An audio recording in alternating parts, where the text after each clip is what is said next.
Antes de dar inicio a nuestros participantes, queremos mostrarles y compartir con ustedes un documental, un fragmento cortito del documental que resume en gran parte todo lo que vamos a conversar en esta tarde.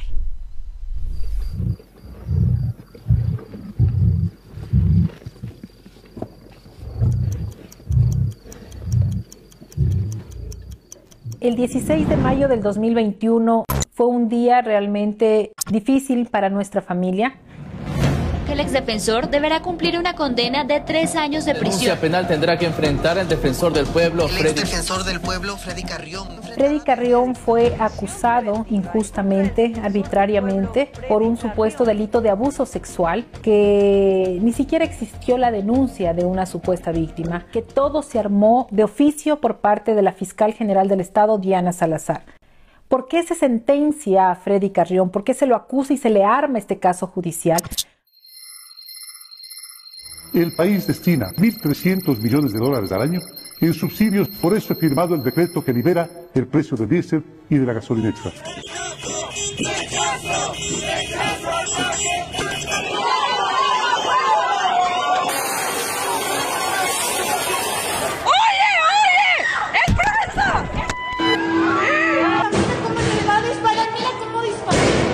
Está, Dios mío, en la cabeza parece que verdad.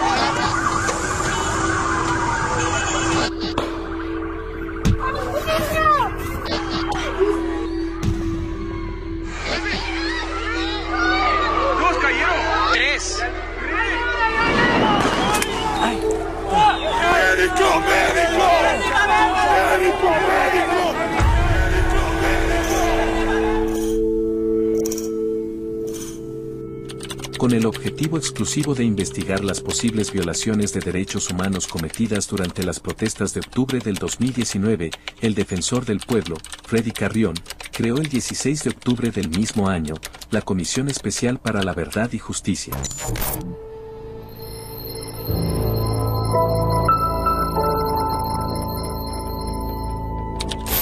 Un año y medio más tarde, en marzo de 2021, la comisión presenta su informe final, cuyas conclusiones determinaron que hubo graves violaciones de derechos humanos que derivarían en delitos de lesa humanidad por el uso excesivo de la fuerza pública.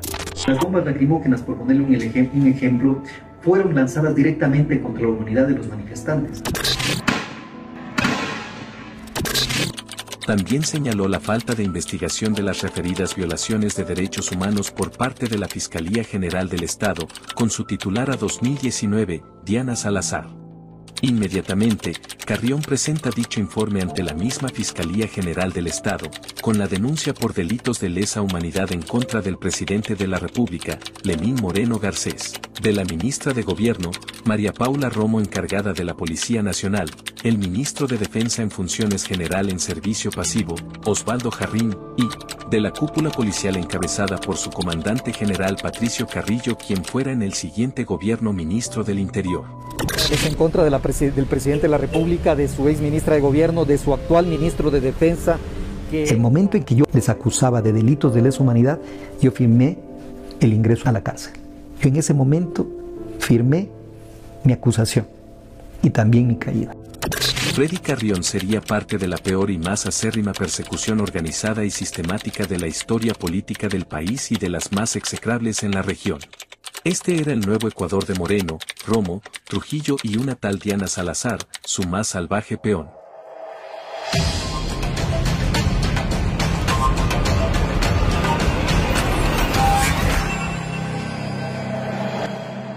Jamás hemos dudado un solo segundo de que Freddy Carrión es inocente. Y para todo eso hemos tenido el apoyo de mucha gente, de muchos ciudadanos de a pie que se han solidarizado con mi familia, con nuestros hijos, con esta causa. Freddy Carrión tuvo más de 50, casi 60 abogados gratuitos que iniciaron este proceso y que hay que agradecer. El ex defensor del pueblo, Freddy Carrión, venía haciendo una gestión muy importante para el país. Era un contrapeso, su voz, su gestión respecto del gobierno, especialmente por lo ocurrido en octubre del 2019.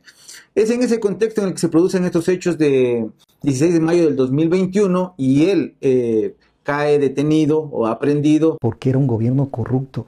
Era un gobierno que violaba los derechos de las personas, que detuvo, encarcelaba, detenía ilegal y arbitrariamente, utilizando a las instituciones como la Fiscalía General del Estado y a la propia justicia. ¿Para qué? Para deshacerse de los enemigos políticos. Una persona cercana a él. En Ecuador vivimos en un caos institucional, en un caos judicial, que ha permitido abusos de poder, que ha utilizado la justicia como un instrumento de persecución desde la Fiscalía General y las altas cortes del país. Es por ello que hoy queremos invitar al doctor Freddy Carrión Intriago, exdefensor del pueblo del Ecuador, que nos dé su testimonio sobre la persecución en su contra y cómo su caso termina develando en un sistema judicial corrupto, jueces y juezas que condenan por presiones de fiscalía y sobre los 3 años de encierro injusto que tuvo que pasar. Adelante.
Bueno, muy buenas noches a todos y a todas.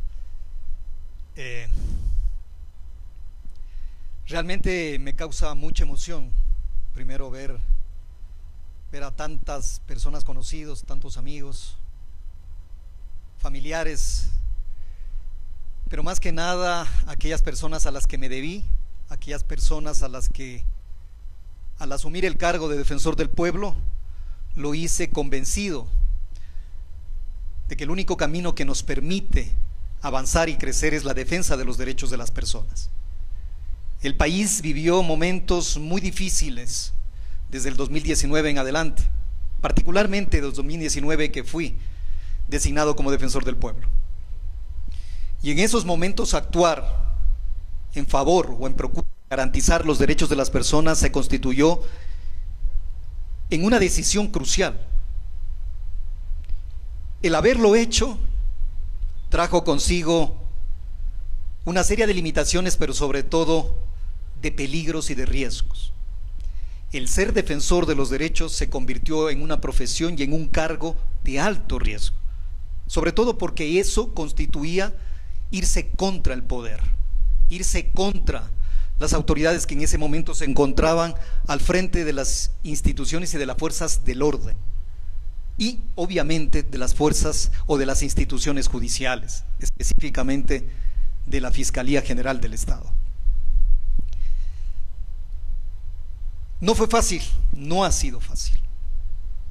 Ha sido un proceso demasiado duro, complicado, y creo que soy la prueba palpable de que el poder es miserable y que el poder corrompe y es corrupto, y cuando lo utilizan personas que se encuentran al frente de instituciones encargadas de garantizar los derechos de las personas, sobre todo los derechos al debido proceso, se convierte realmente en un gran peligro, sobre todo porque esa es la forma de actuar para eliminar a aquellas personas que se consideran políticamente contrarias o sobre todo de mayor riesgo frente al status quo que imperaba en ese momento. Y hablo específicamente del gobierno de Lenín Moreno. La injusticia tiene 1000 caras y formas de actuar para destruir la vida de personas inocentes, todas ellas ejecutadas bajo un manto tenebroso de oscuridad y maledicencia.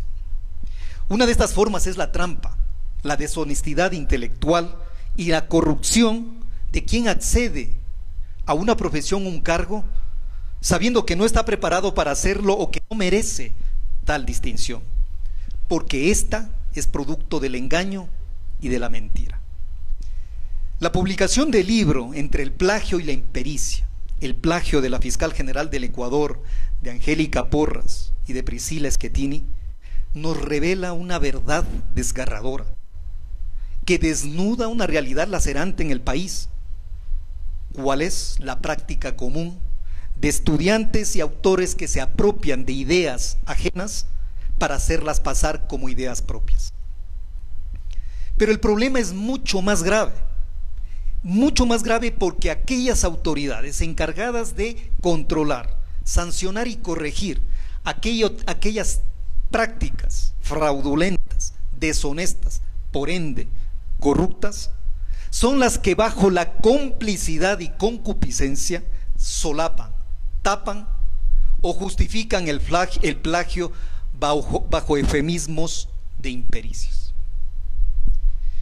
Con esto alcanzan títulos profesionales, con esto se ganan concursos públicos, y créanme, sería tolerable, no aceptable, pero hasta tolerable si este tipo de prácticas no causaran profundos daños a la sociedad, pero sobre todo a personas inocentes, a personas que son contrarias o que son incómodas al poder y que obviamente es merecedor de cualquier tipo de improperios o sobre todo de persecuciones. Lo digo yo, que soy la prueba viviente de lo que significa la persecución política. Persecución política implacable, miserable, de una fiscal general del Estado que no ha tenido ningún tipo de contemplaciones para destruir o pretender destruir a una persona y su familia. Pasé detenido 3 años en prisión preventiva. Pagué una pena anticipada por un delito que nunca existió. Salí en libertad hace escasos 2 meses y medio sin sentencia ejecutoriada.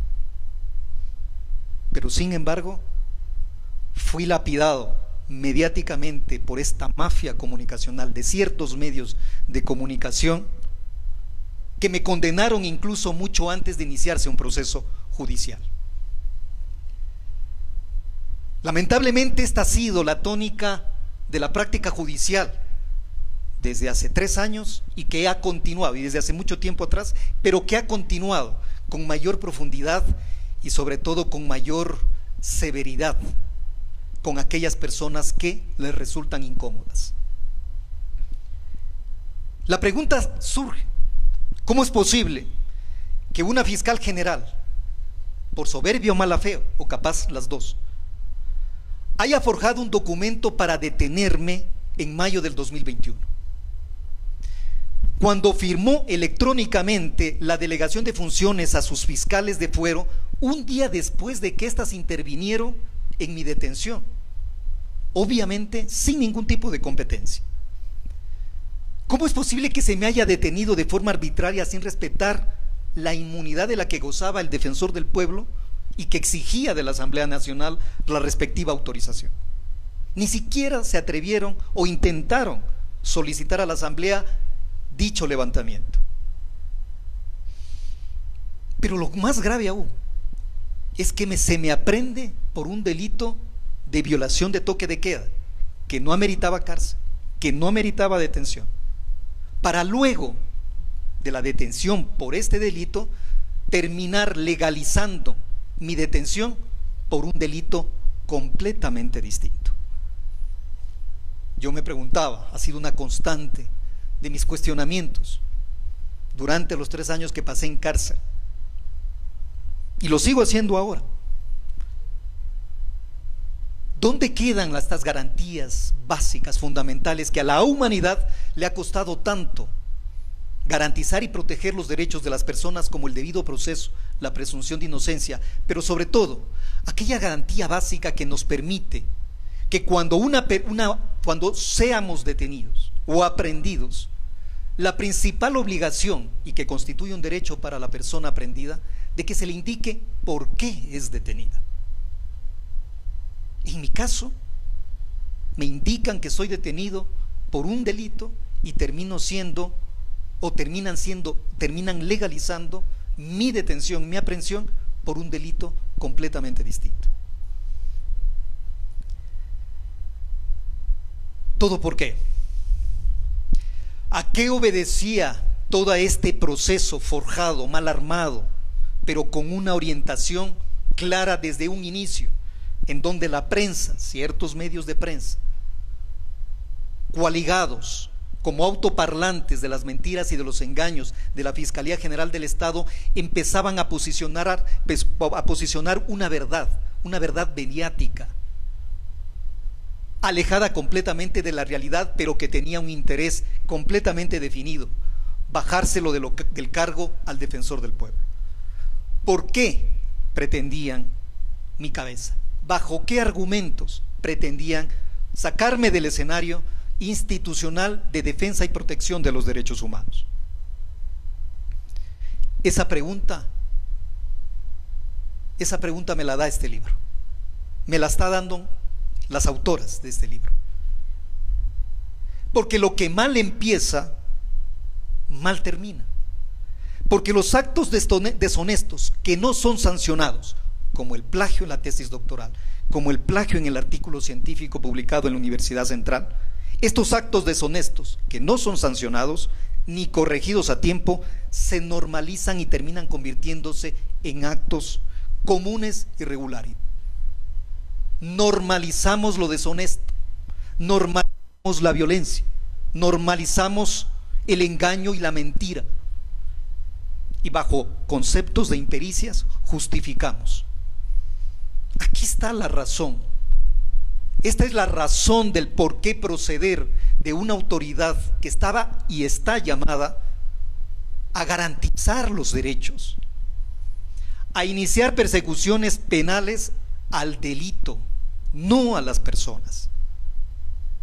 Este libro nos permite entender cómo una persona accede a un cargo público, previamente a un título profesional, utilizando las trampas, la mentira y el engaño. Pero me rehúso a creer que una mentira 1000 veces dicha termine convirtiéndose en verdad. Eso es lo que nos han querido imponer los medios tradicionales, o los ciertos medios tradicionales que constituyen esta mafia mediática en el país y que no ha permitido transparentar la verdad.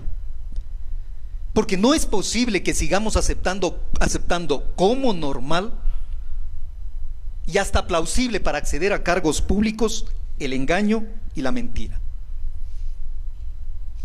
No podemos permitir, y esto nos da este libro, que iluminados que actualmente detentan el poder, que se creen exentos de cualquier requisito mínimo de capacidad y de idoneidad, ya no digo de moralidad, ellos se hayan convertido en los árbitros de la verdad, de lo que es correcto y de lo que es incorrecto. Porque son justamente ellos los que han convertido a las instituciones públicas en el medio más idóneo de ajuste de cuentas. Son los cancerberos implacables que no respetan norma alguna, que hacen tabla rasa de los derechos humanos, que someten a la justicia a sus caprichos o intereses porque cuentan con jueces serviles, que tienen más de delincuentes que de magistrados. Han vendido a la justicia al mejor postor porque no administran justicia, venden la justicia a quien puede pagarla o a quien le puede ayudar a mantenerse en el cargo o subir en el escalafón. Ahora vamos entendiendo el porqué de este tipo de persecución. Porque esta persecución arrastra con víctimas inocentes, con familias completas, con niños huérfanos de padre, con una madre aterrorizada por la intimidación, por la amenaza, por la propia agresión en su casa, como lo ha sido durante estos 3 años Priscila Schettini. 11 denuncias ante la Fiscalía General del Estado, advirtiéndole a las autoridades de las intimidaciones, de las amenazas, de las agresiones físicas, psicológicas. ¿Y qué ha pasado? Absolutamente nada. Con ella, absolutamente nada. Muy seguramente creo que es la única ciudadana en este país que ha pasado de ser víctima a culpable. ¿Por qué? Por exigir verdad, justicia y reparación frente a procesos armados y forjados contra una persona inocente. Por ahí anda un juez arrepentido, pregonando su equivocación, de que se dejó llevar por las presiones de la fiscal general del Estado, que tuvo que condenar a un inocente, que tuvo que inventarse el lapsus de formalidad y el error informático para tapar ilegalidades del proceso judicial. Este tipo de jueces, como Terán, son los que abundan en la Corte Nacional de Justicia. Y ahora, este juez, que en su momento me juzgó, que en su momento me negó el derecho a defenderme en libertad, que en su momento le evidenciaron los abogados defensores de los errores que cometía la fiscal con el único objetivo de mantenerme preso, de silenciarme. Este juez ahora está preso. Pero hay más jueces y de mayor calado, como los jueces o ex jueces de la Corte Nacional, como Byron Guillén, Sanmo Macías o Luis Rivera, todos los 3 involucrados en delincuencia organizada por los casos Metástasis y Purga. Todos. Esos son los jueces que en primera y en segunda instancia emitieron una sentencia en mi contra. Esa es la calidad de justicia que tenemos y que es aupada por la Fiscalía General del Estado. Ellos fueron mis jueces y contra toda norma legal, violando todos los derechos que un ciudadano, no solamente el defensor del pueblo, un ciudadano exige de la justicia, vulneraron, irrespetaron y emitieron una sentencia espuria, una sentencia que se inventaba lapsus de formalidad o errores informáticos para justificar ilegalidades cometidas. Abundan las violaciones al debido proceso de mi caso, abundan los errores, pero sobre todo las agresiones que se cometieron en un proceso judicial con el único objetivo de mantener preso al defensor del pueblo. La pregunta que siempre surge, que siempre se mantiene latente, que la recoge el libro, que este libro nos permite tener una luz, una esperanza frente a la situación difícil, caótica, violenta que vive el país, es dónde o cuándo nos equivocamos de camino. ¿En qué momento perdimos la razón de la decencia, de lo correcto, de la integridad y honestidad, de los principios? ¿En qué momento empezamos a cotizar nuestros principios? ¿Cuándo decidimos vender nuestra conciencia?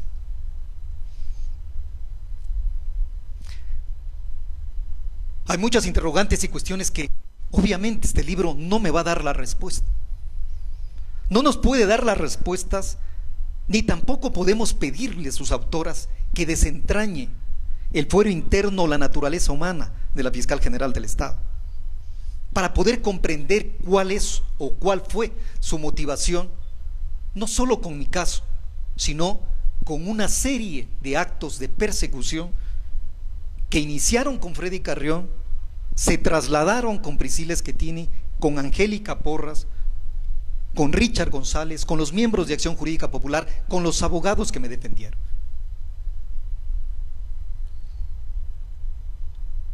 ¿Cómo es posible que podamos entender de que por el odio enfermizo se pueda mantener a una persona 3 años sin sentencia, víctima de un proceso amañado, pero sobre todo con un peligro real, diario, de perder la vida en las trampas mortales en las que se han convertido las cárceles del Ecuador.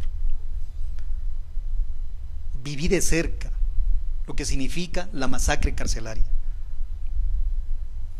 Día a día uno se levantaba con la satisfacción de que aún se mantiene vivo. Día a día la preocupación y la angustia por los familiares, por la esposa, por los hijos, pero más que nada por la lucha que ellos encarnaban fuera. Haber enfrentado a la fiscal general, haberla denunciado de un fraude procesal, haber evidenciado el plagio a su tesis doctoral, al artículo científico, realmente era de valientes, es de valientes.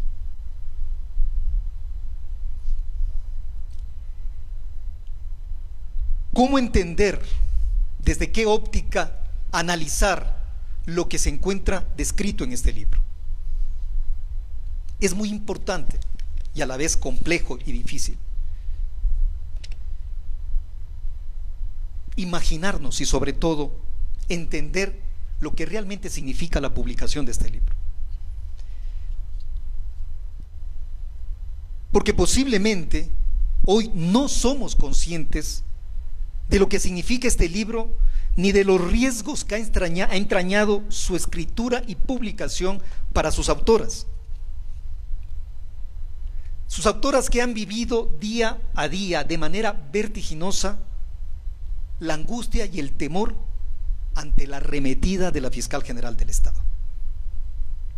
Puede que tampoco seamos conscientes de la envergadura que conlleva el haberse atrevido a decir la verdad en un contexto de mentiras, de lapidaciones mediáticas, teledirigidas por esta mafia comunicacional que sirve de altoparlante, de eco, de lo que hace o deja de hacer la fiscal general del Estado. De procesos forjados donde fiscales y jueces actúan más como grupo delincuencial antes que como fiscales o jueces. Y todo con un objetivo: encerrar y destruir la verdad que tanto cuesta decirla. Pero hay que decir que no ha podido.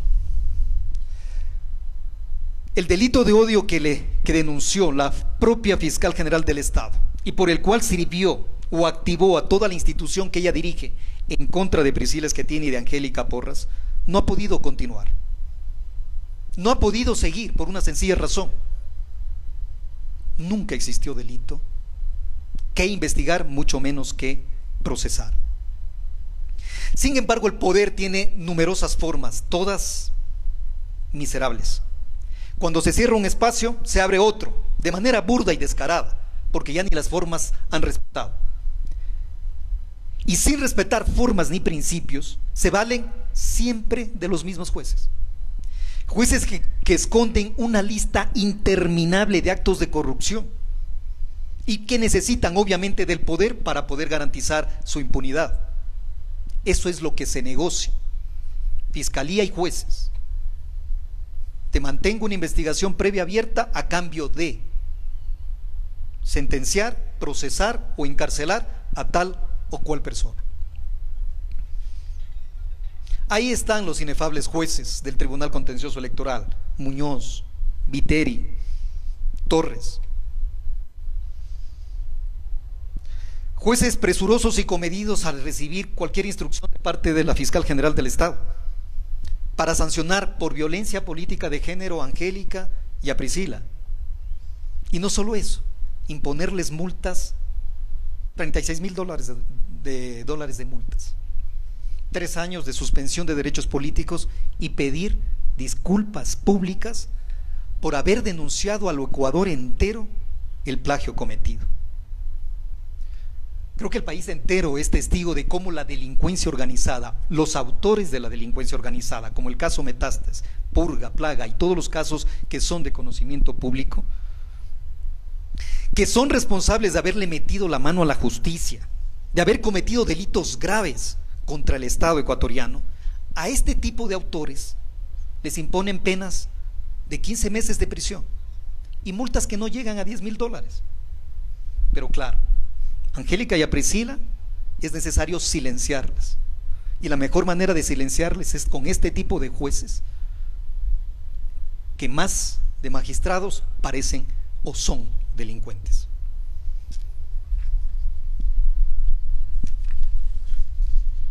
Les han pedido que se retracten y que pidan disculpas públicas por haber publicado el plagio de la fiscal general del Estado. Y aquí yo me pregunto, sería importante que alguien nos pueda explicar cómo uno se retracta de decir la verdad.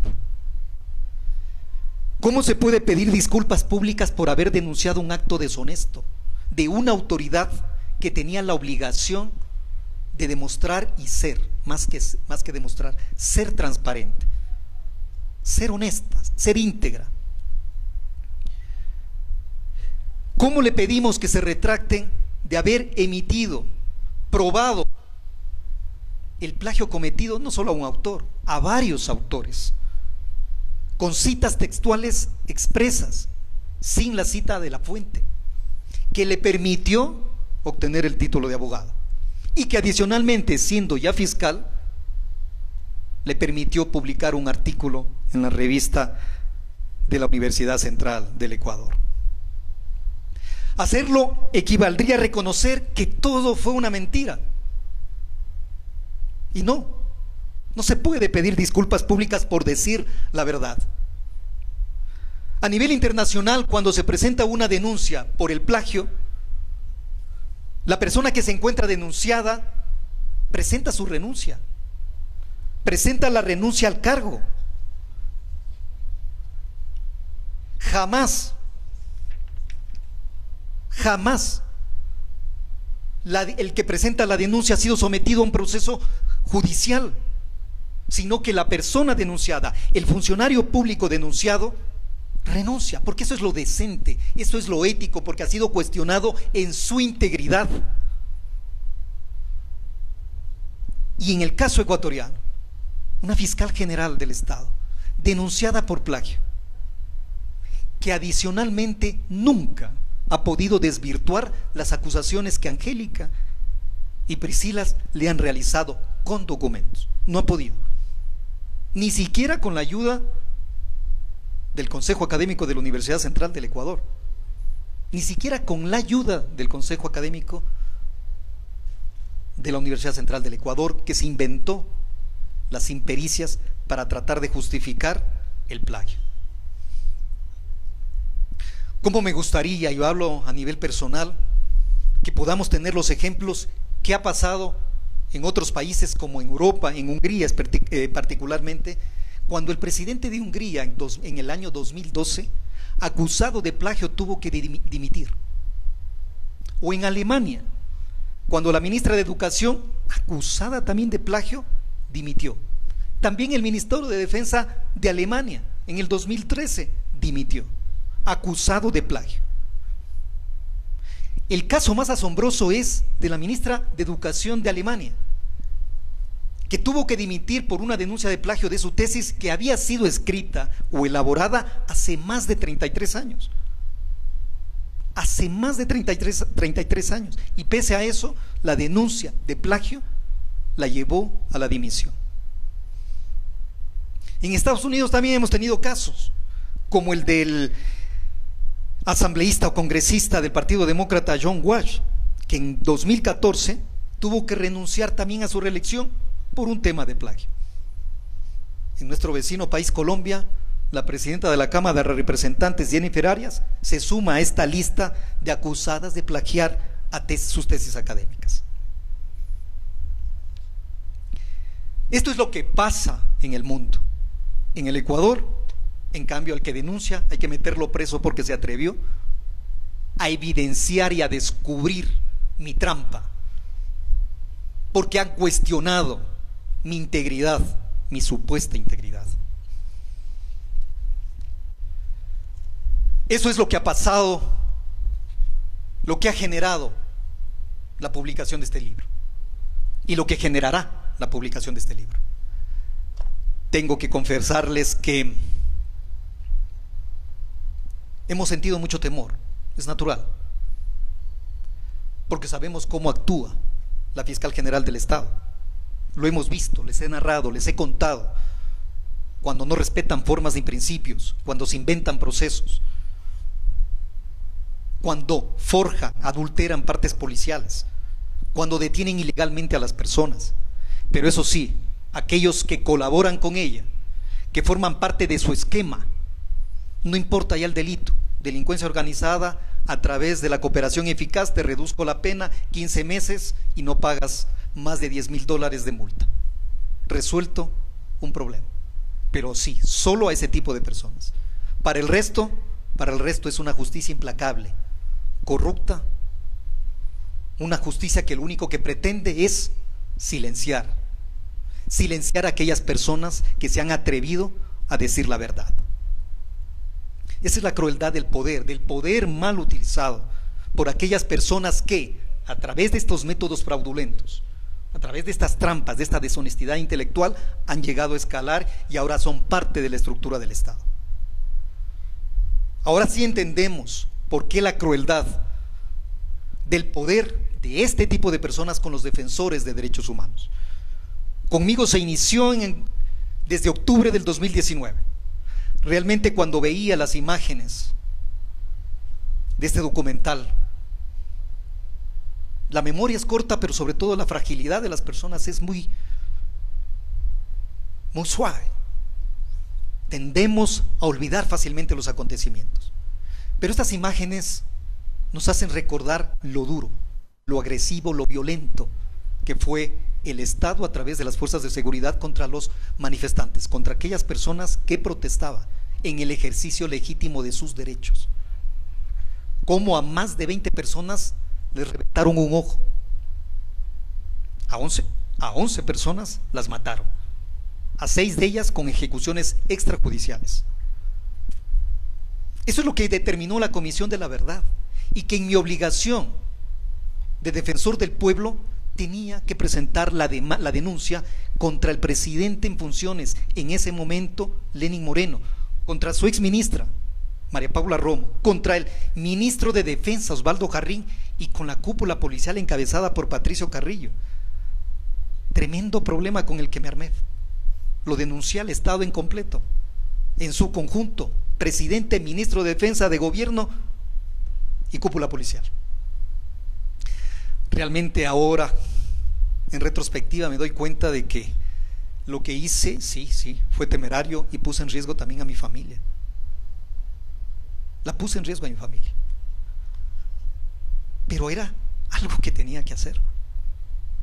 Yo no podía permitir, bajo ningún punto de vista, siendo defensor del pueblo, de que se masacre de esa manera a gente, a personas que habían protestado en el ejercicio legítimo de sus derechos.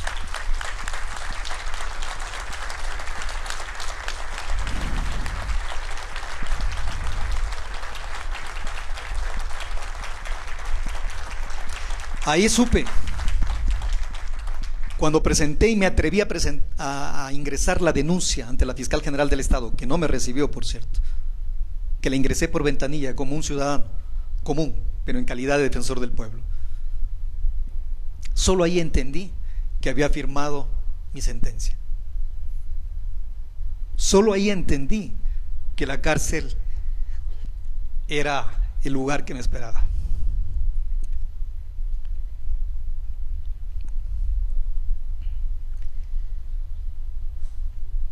Es que el atreverse a denunciar, además de esas ejecuciones extrajudiciales, de esas detenciones ilegales y arbitrarias, pero sobre todo de esas violaciones a la integridad física, más las denuncias que presentamos de corrupción. ¿Cómo es posible que en plena pandemia el IES, el Ministerio de Salud, dedicados a llevarse la plata, con sobreprecios en medicinas, con los sobreprecios en las pruebas COVID, con las fundas o las bolsas para los cadáveres, haciendo negocio del dolor y de la muerte,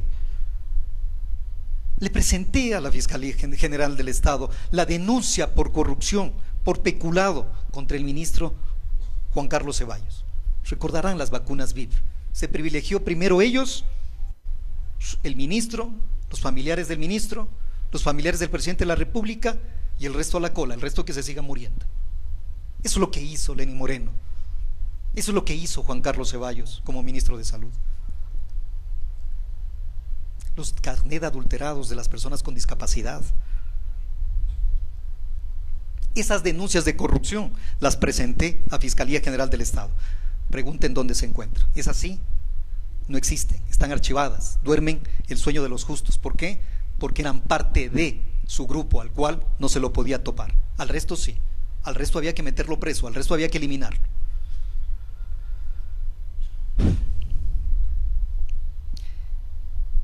Quiero terminar primero destacando la actitud valiente de Priscila Schettini y de Angélica Porras.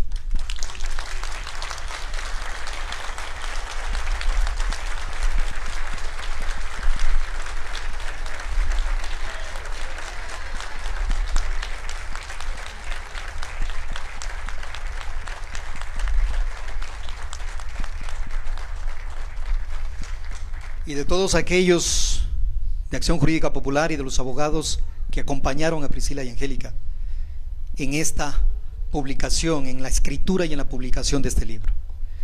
Ellas constituyen el símbolo de la lucha desigual, injusta y perversa de una autoridad que ha manipulado la justicia a sus intereses, que ha tenido de aliados a jueces cobardes que más tiene de cómplices, de delincuentes que de jueces. Su libro está lleno de verdad, pero sobre todo de valentía para decir lo que todo el mundo conoce, pero que callan, lo que ciertas personas e instituciones solapan por miedo a la verdad, a que la verdad descubra las miserias de las que también han participado y han intervenido. Enhorabuena, Angélica y Priscila, porque este libro nos permite creer, nos da esperanza de que no todo está perdido. Muchas gracias.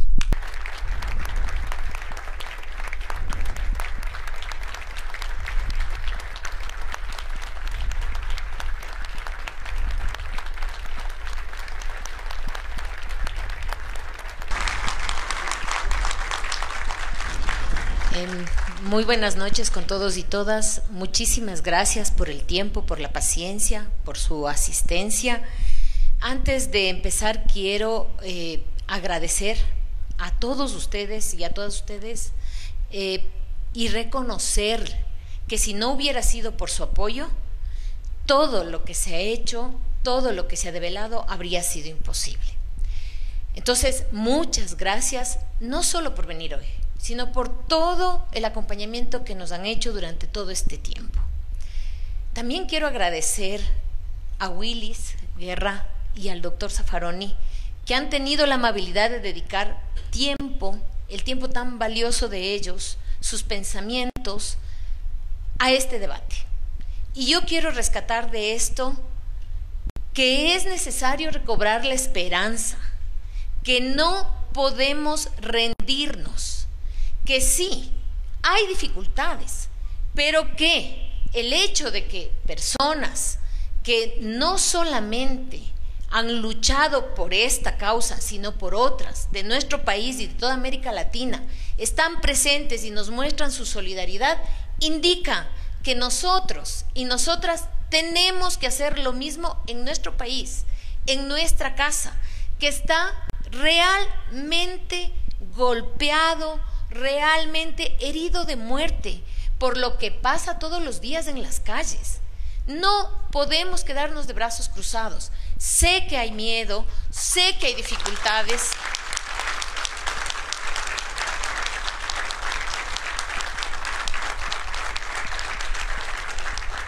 pero hay que seguir adelante, hay que seguir adelante. Voy a referirme a un par de ideas nada más sobre el tema del libro, y quiero referirme a dos ideas que no son mías, por supuesto, una de Zygmunt Bauman, que la llama él maldad líquida, y la otra me quiero referir al tema de una idea, por supuesto que hay que combatirla, que es esta de la posverdad, ¿no? Y la infocracia de la que habla Byung-Chul Han. Obviamente no voy a profundizar en ellas, solamente las tomo como orientación para tratar de explicar por qué nosotros hicimos este libro. Y yo quiero decir que este libro, sí, es el resultado de nuestra propia experiencia en el caso de Freddy Carrión, pero muestra lo que hace justamente el poder en contra de aquellos que considera peligrosos. O sea, esto no solo pretende revelar el caso de Freddy Carrión, sino de todas aquellas personas que están siendo perseguidas en este mismo instante en nuestro país. Todas aquellas personas que han estado en la cárcel injustamente, todas aquellas personas que no han tenido derecho a la defensa, porque el poder mediático ya las sentenció, antes de que siquiera puedan ellas pronunciarse o decir algo en su defensa. Entonces quisiera empezar leyendo esta parte de Zygmunt Bauman, que dice lo siguiente: la maldad líquida, como todos los fluidos, tiene la asombrosa capacidad de fluir rodeando los obstáculos que surgen o se encuentran en su camino. Como hacen otros líquidos, este mal empapa las barreras a su paso, las humedece, va calando en ellas y muy a menudo las erosiona y las disuelve, absorbiendo esa solución en su propia sustancia para agrandarse y potenciarse más a sí mismo. ¿Qué es esto de la maldad líquida? ¿Cuáles son sus características? Y yo me atrevería a decir que esa es la situación que estamos viviendo en nuestro país. En primer lugar, aparece como algo neutro, como algo incluso bueno, y aparece además fortalecida con la amnesia social, con el olvido, porque nos están constantemente bombardeando con nuevas informaciones que nos obligan a olvidar lo que pasó hace un momento y nos obliga a olvidar tragedias y personas.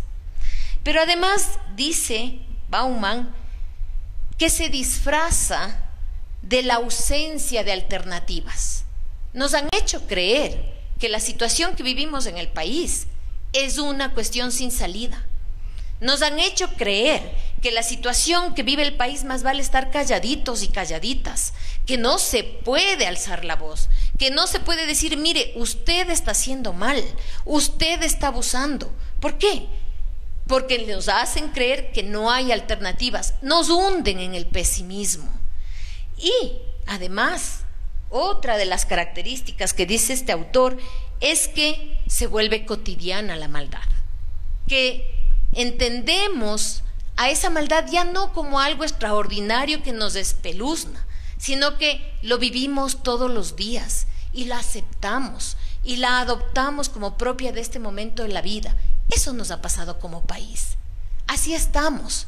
Las muertes, las cárceles, la persecución política, la invasión a una embajada para tomar a una persona que estaba como asilado político.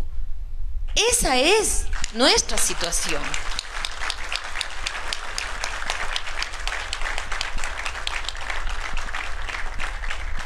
Quiero señalar que justamente enfrentar esa maldad significa volver a la esperanza. Significa además que tenemos que comprender que es necesario enfrentarla. Aunque por supuesto que nos han implementado el pánico y el miedo, ese es el contexto. Todo el mundo y los medios de comunicación grandes principalmente nos han obligado a sentirnos temerosos. Nos han obligado con noticias malas. Ya no hay noticias buenas. Todas son malas, todas son para llenarnos de pánico, justamente porque quieren nuestra inmovilidad. Entonces, ¿cómo se enfrenta esta maldad? Con la verdad. Con la verdad. Y esta verdad no es la posverdad. No es esta idea que hace pensar que los hechos son menos importantes que nuestras creencias y nuestras percepciones. No es aquella verdad que nos imponen las redes sociales o los grandes medios de comunicación, que lo que hacen, gracias a los algoritmos que filtran ya nuestros deseos o nuestras preferencias, no es esa verdad que lo único que hace es confirmar lo que pensamos, confirmar nuestras creencias, porque ahí no hay democracia, ahí no hay debate y desde luego no hay verdad. ¿Por qué? Porque el otro, el único que da sentido al ser humano, la alteridad, desaparece, porque nos olvidamos de que el otro sufre, nos olvidamos de que el otro también está perseguido, y eso hay que rescatar. ¿Y cómo se lo hace? Con la verdad. Nosotras dos, hemos escrito este libro pensando en eso, en defender la verdad, porque se impuso una verdad oficial, que no hay plagio, que solo hablamos de impericia, que además se impone la verdad de que fulano es un delincuente, de que sutano es un delincuente, sin que siquiera se le dé la oportunidad de defenderse. Por esa razón creemos que aquí lo que defendemos nosotras es eso, la verdad. Y gracias al apoyo de ustedes estamos dispuestas a seguir en la pelea por reivindicar la necesidad de esa verdad. Muchas gracias.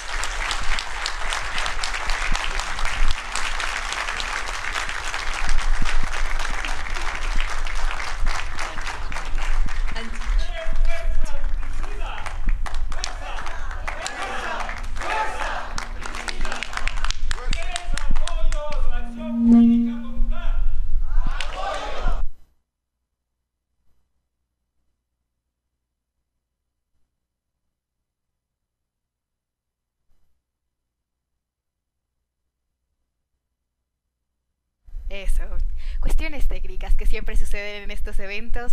Y con esa misma emoción recibimos a la otra autora de este texto, a la magíster Priscila Esqueteni, autora del libro Entre el plagio y la impericia. Ella es integrante del colectivo Acción Jurídica Popular también, es coordinadora del libro Desarrollo Económico y Social de la provincia del Carchi, magíster en Administración de Empresas por la Universidad Católica del Ecuador, ingeniera en Comercio Exterior, Integración y Aduanas por la Universidad UTE, defensora de derechos humanos y ha elaborado e impulsado garantías jurisdiccionales, acciones colectivas, iniciativas ciudadanas en el ejercicio de derechos de participación. Además, es ponente en temas de derechos humanos y genera difusión y comunicación en derechos humanos y justicia. Recibámosla con un fuerte aplauso, por favor.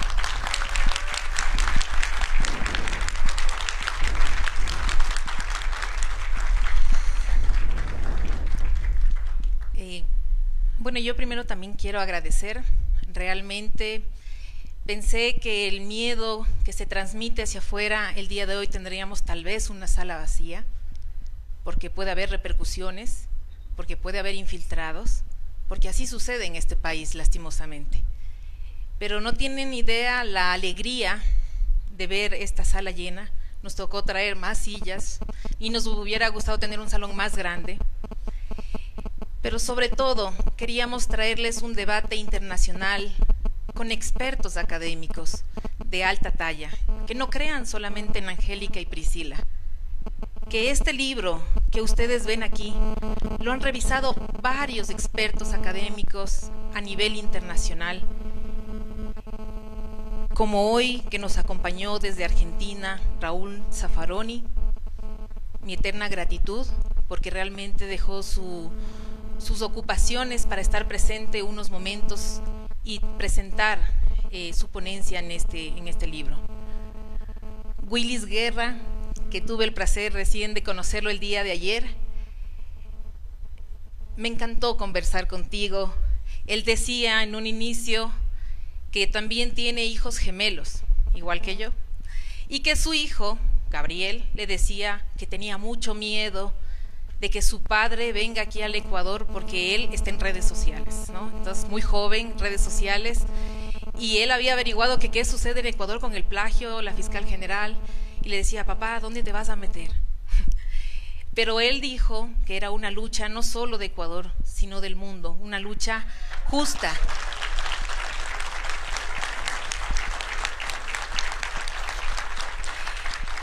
Y hay que reconocer la valentía, Willis, porque ni académicos de este país han tenido la valentía de pararse y decir: existe plagio, aquí hay falsedad, aquí hay mentiras, y la señora Diana Salazar no merece ser ni abogada ni fiscal general de la nación.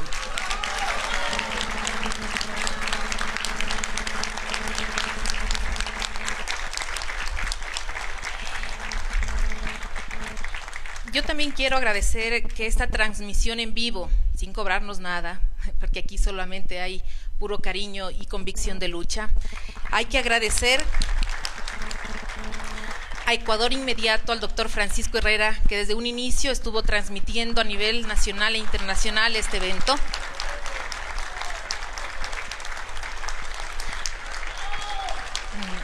Y que se encuentra aquí también.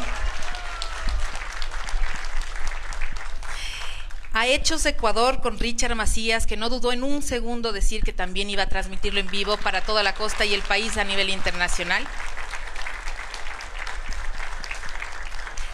Tendremos este evento diferido también gracias a Jaime de la Cruz de Ecuador en directo, a Radio Pichincha, Orlando también. No podían faltar los medios internacionales, tenemos aquí periodistas de Estados Unidos, estamos en medios de Brasil, Argentina, Bolivia y Perú. Gracias también por acompañarnos en este evento.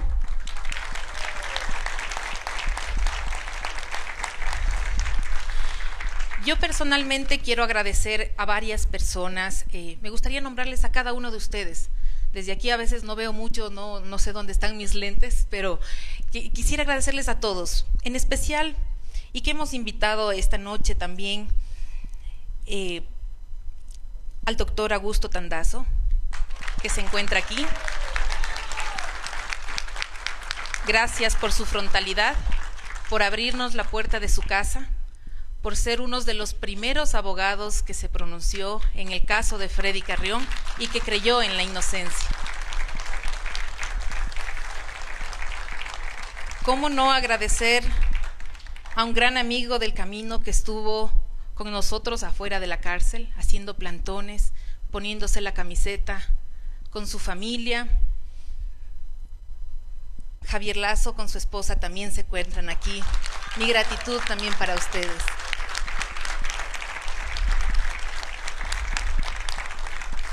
No sé si está presente, pero quisiera también agradecer a Ramiro Aguilar, que en algún momento hubo un pronunciamiento fuerte cuando nos atacaba la fiscal general del Estado. Hacia él también va nuestro agradecimiento.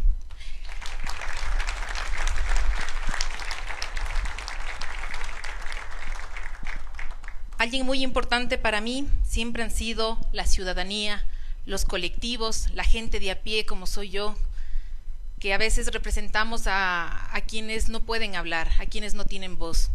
Para ellos tenemos varios colectivos que quisiera nombrar, espero no olvidarme ninguno. Colectivo 2 de octubre, que ha estado siempre en los plantones en la lucha. Estas mujeres valientes, con sus tambores, con sus pitos, en la lluvia, acompañándonos en el caso de Freddy Carrión.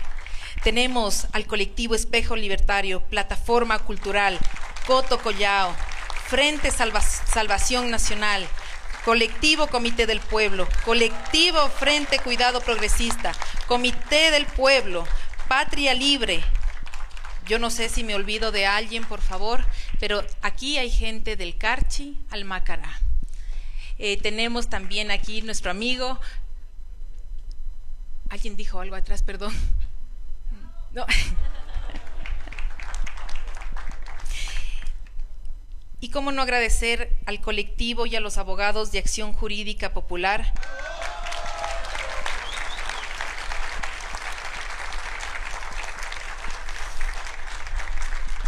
A una amiga y una compañera de lucha, Angélica Porras, Richard González, Cristian Bamonde, Santiago Machuca, Henry Ospitia, yo, a Belén, bueno, y todos mis amigos de Acción Jurídica Popular. Pero también agradecer a varios abogados gratuitos que se sumaron a esta lucha, al doctor Freddy Ron, que también se encuentra aquí presente, por ahí lo vi,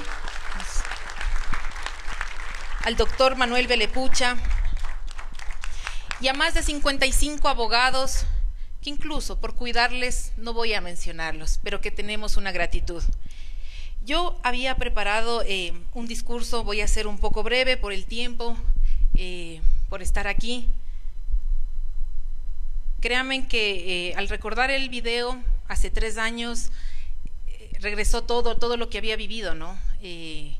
Pasar de una mujer que trabajaba, que estudiaba, que era madre, esposa, estaba en la casa, en la oficina, muy activa, sí, siempre muy activa, pero jamás me imaginé tener que vivir una situación tan grave, tan dolorosa, de pasar de una tranquilidad, que muchos la tenemos, creo que aquí, porque nadie se imagina lo que nos puede pasar, a tener que darnos cuenta que el poder público, que el poder político, que la justicia esté tan corrompida, que sea tan perversa, tan malvada, que puede destruir familias enteras, y no solo en nuestro caso, cientos de personas. Cuando uno visita la cárcel, porque acompañamos a Freddy durante 3 años, cada fin de semana con mis 3 hijos pequeños lo visitábamos.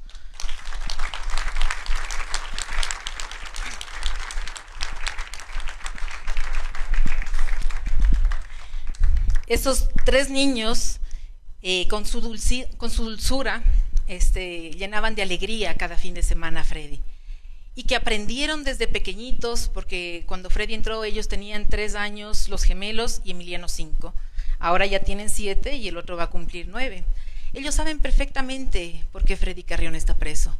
Y saben quién es la policía, quién es la fiscal general, y nos tocó enseñarles desde pequeños el valor de luchar, pelear, ser leales y la solidaridad que debemos tener.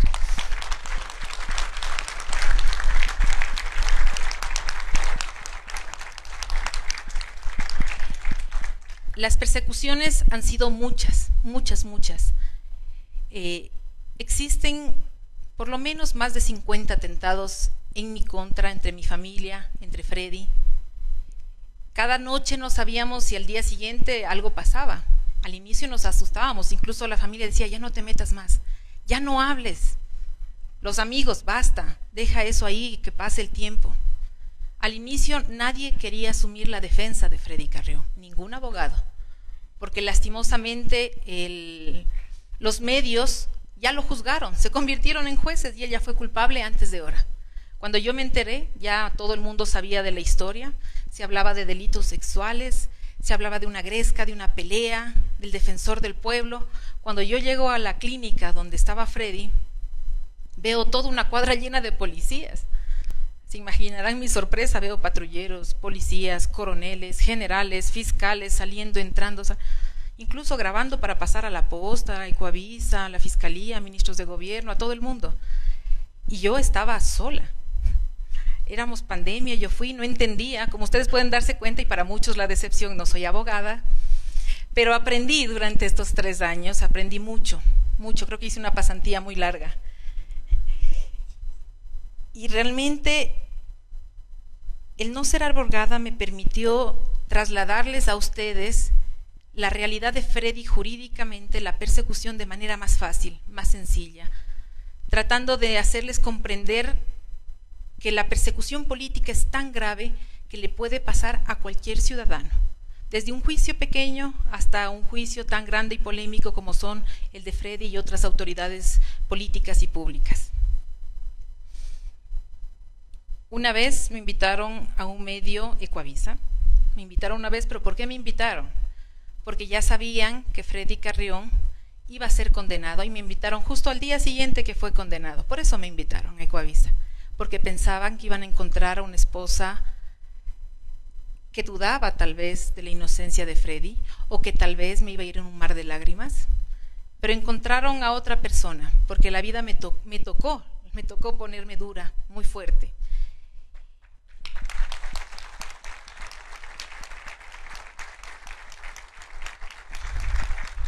Salí puesto una cinta, incluso me acuerdo que yo llevé una cinta más pequeña, pero la gente de ahí, de a pie, común y corriente de Coavisa, me dijo, yo tengo una cinta más grande, espérese, y me la prestó.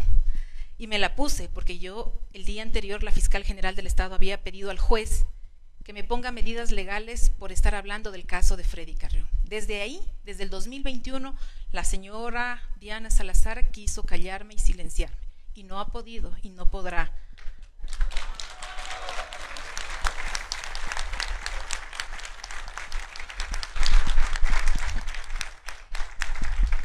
La sorpresa de todo es que quienes supuestamente cuidan de nosotros, la policía, no todos por supuesto, pero en el caso de Freddy Carrión hubieron generales, la general Tania Varela, el general Alain Luna, capitanes, mayores, tenientes coroneles, Miño, Juan Fernando Ramos, un capitán Cabrera, y miren que me acuerdo a pesar del tiempo.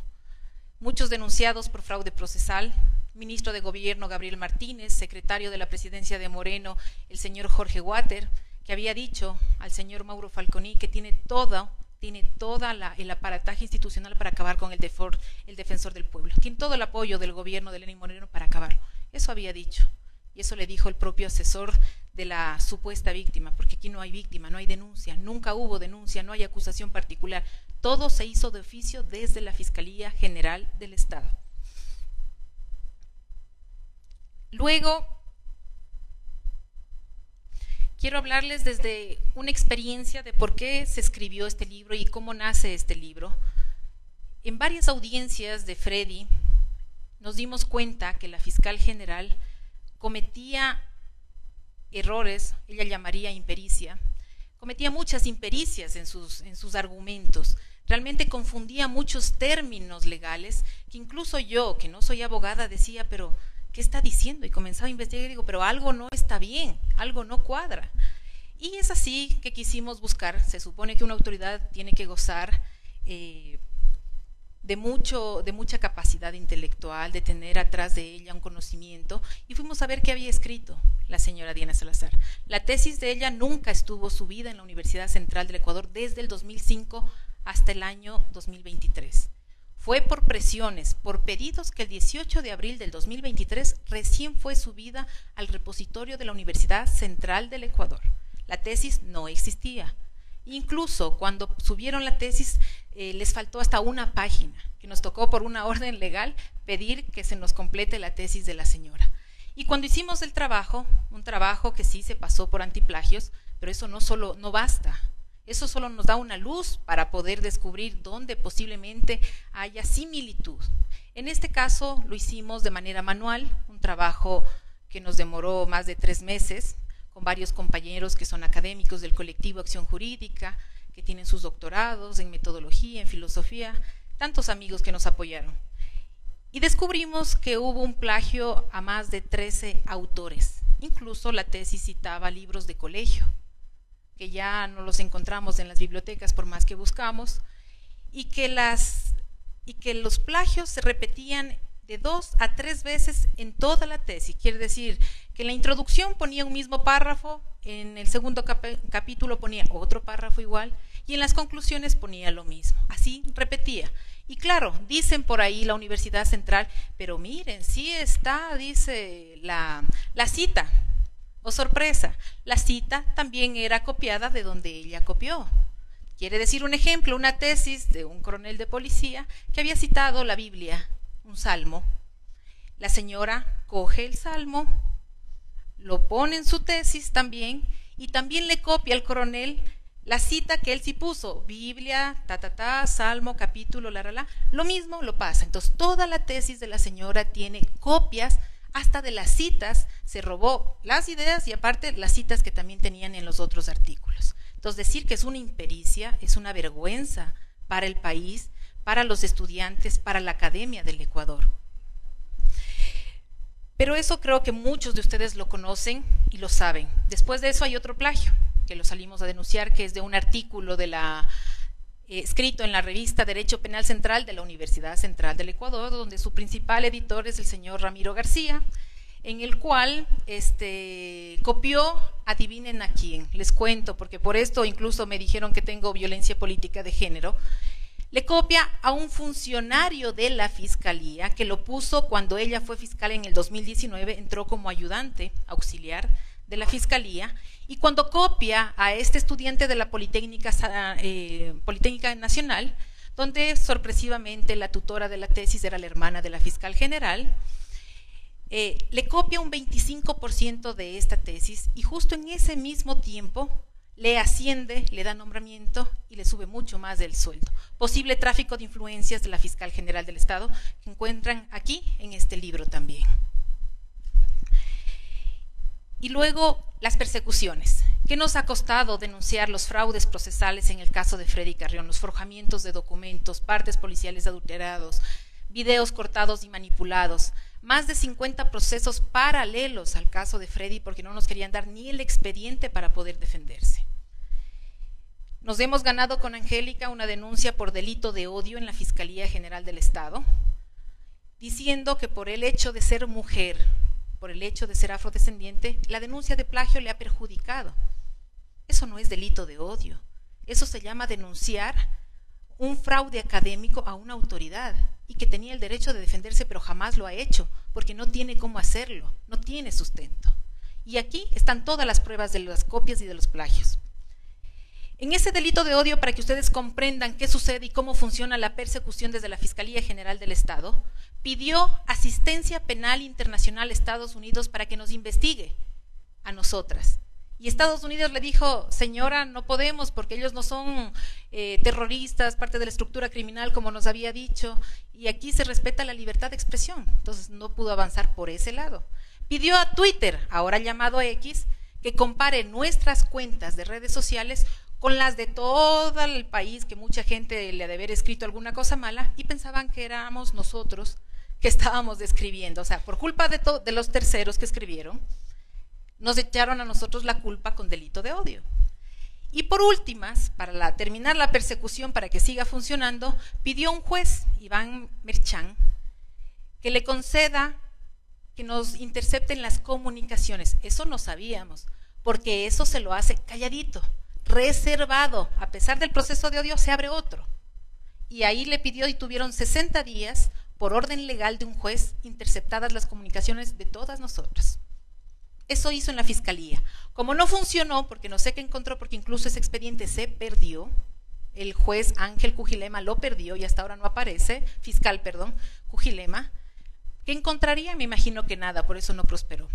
Pasó al Tribunal Contencioso Electoral. ¿Qué es el Tribunal Contencioso Electoral? Del CNE hay una autoridad superior que es el juez, el TCE, donde 3 de estos jueces que conforman principales de este tribunal están denunciados en la Fiscalía General del Estado por corrupción, por otros delitos, y justamente la que investiga es la propia Diana Salazar, les investiga a estos jueces. Fernando Muñoz, presidente del tribunal, en esta denuncia que nos puso por violencia política de género, le da la razón entre comillas, porque no la tiene, tampoco existe violencia de género, y dice que nosotras debemos callarnos, debemos borrar todo de nuestras redes sociales con lo que tenga que ver del plagio. Nos pone una multa entre las dos de $36,000, nos quitan los derechos políticos por 3 años, ¿qué significa? No podemos ser candidatas y tampoco trabajar en instituciones públicas, eso significa, y que pidamos las disculpas públicas a ella y a toda su familia. Nosotros le hemos dicho que no lo vamos a hacer, incluso puede caer...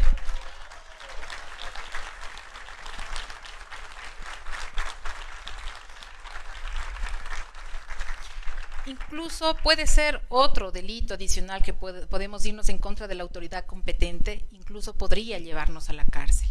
A pesar de eso, de las discusiones en el colectivo, discusiones familiares, entre nosotros hemos decidido asumir esa responsabilidad por estas denuncias, por decir la verdad, porque cuando uno tiene la verdad hay que sostenerse hasta el final.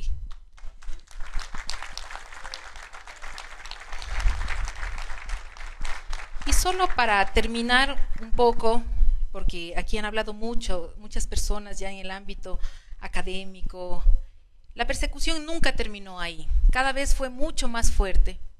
Desde el sistema de protección a víctimas, donde yo estoy actualmente, pero después de la Fiscalía General, ¿no? Justo no había nadie más que me cuide, pero me tocó ahí mismo. Entonces, una vez que denunciamos el plagio, al día siguiente nos sacaron a mí y a mis hijos del sistema de protección. Después de un mes entró un encapuchado y hay los videos. Y lo dijimos públicamente que responsabilizábamos a la policía y a la fiscalía y a la fiscal Diana Salazar de lo que nos pueda pasar. Ahí, al día siguiente, tenían todas nuestras denuncias, sabían lo que había pasado y nos reingresaron al sistema, solo a mí, no a mis hijos. Después de eso, hubo una filtración del sistema de protección de víctimas y testigos. Eso es ilegal, es otro delito adicional.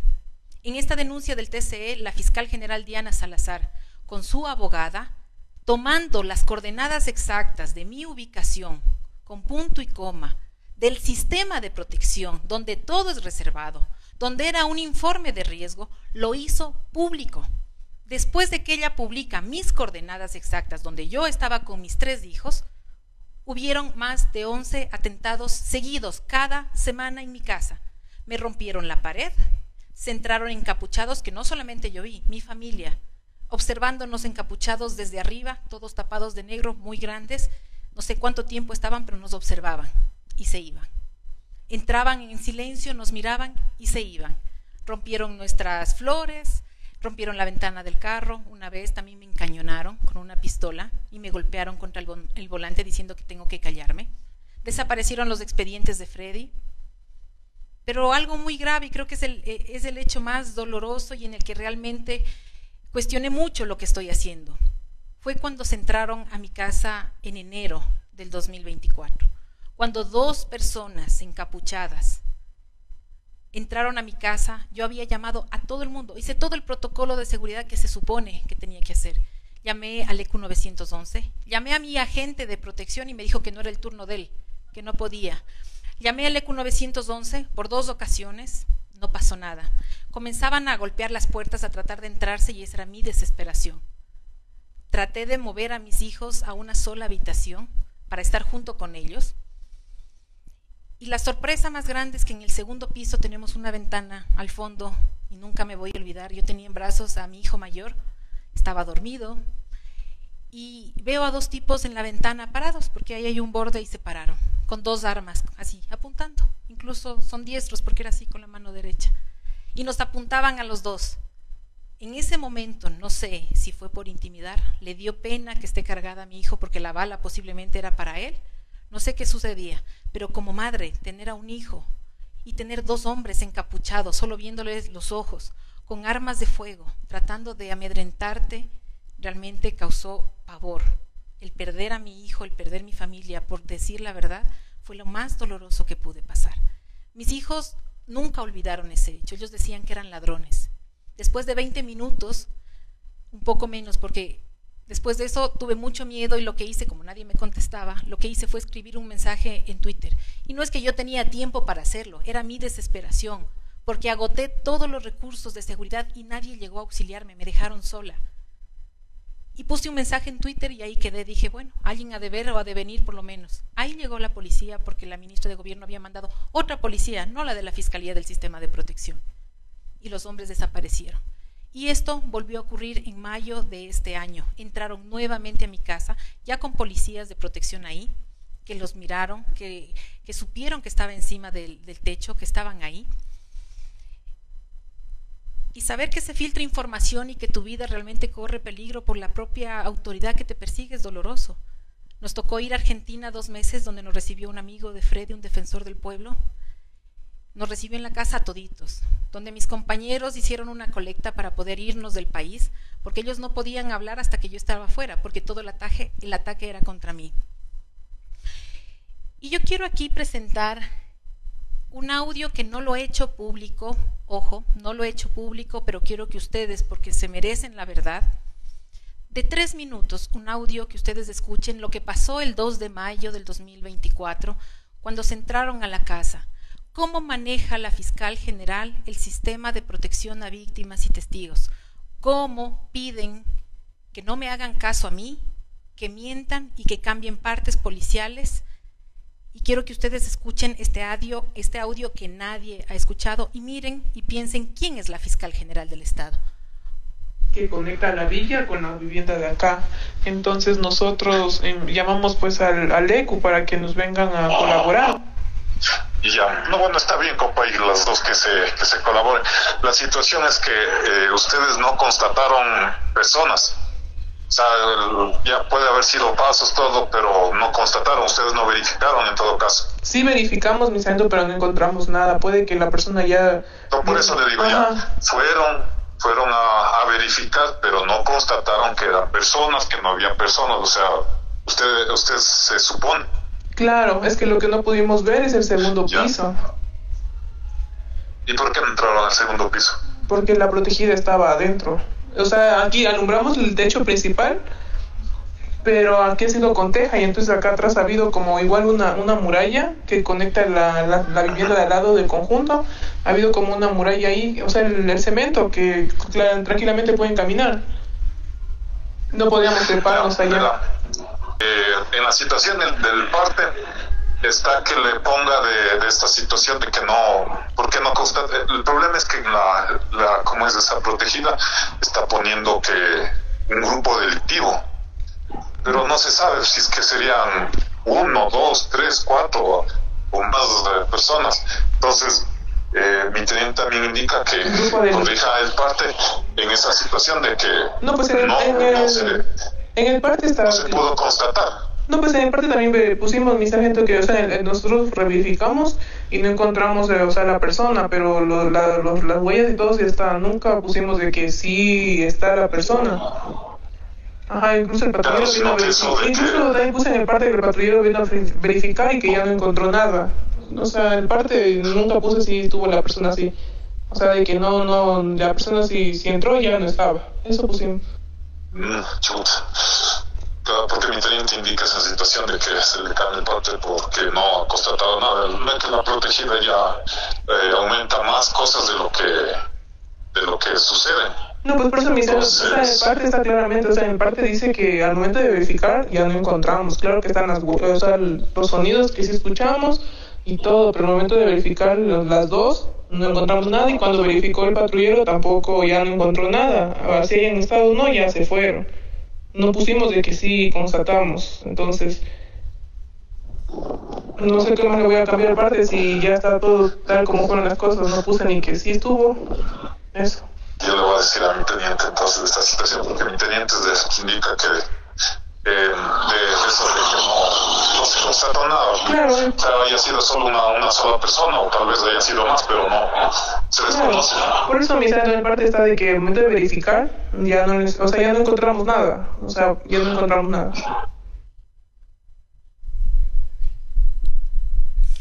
Bueno, las voces están protegidas, los nombres han sido eliminados por seguridad de ellos, por seguridad mía inclusive. Pero esto quiero que comprendan, así funciona el sistema de protección a víctimas y testigos de la Fiscalía. Quienes me cuidan les obligan a los policías que cambien partes policiales, y no era la primera vez. Son varias ocasiones que hemos revisado el expediente, donde siempre ponen no hubo nada, la señora no colabora, no pasa nada, pero siempre hay alguna autoridad de la ley o algún policía que dice no, aquí no está bien y yo no me voy a ensuciar. Y así fue como me dieron la protección permanente, porque un señor que estaba a punto de salir dijo que tenía más de un 67% de riesgo y eliminó todo lo que estaban planificando desde la Fiscalía. Esta es la Fiscal General del Estado, que manipula todas las instituciones públicas, la policía, el sistema de protección no te cuida. La Fiscalía es la persona que plagia y que se victimiza porque no le gusta reconocer. Si tuviera un poco de dignidad, la señora debería haber renunciado desde ese tiempo. Ella fue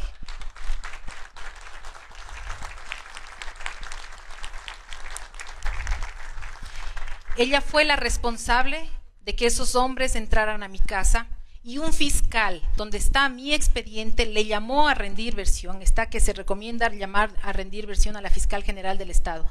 ¿Qué hizo el fiscal con miedo? Le dijo que no, que esto se pasa ya a otra instancia y se deshizo del proceso. Eso sucede en la Fiscalía General del Estado. Y bueno, he querido un poquito contarles la vida, la persecución que hemos tenido, el dolor y el sufrimiento, pero también quiero agradecerles a todos ustedes por estar aquí, por apoyarnos.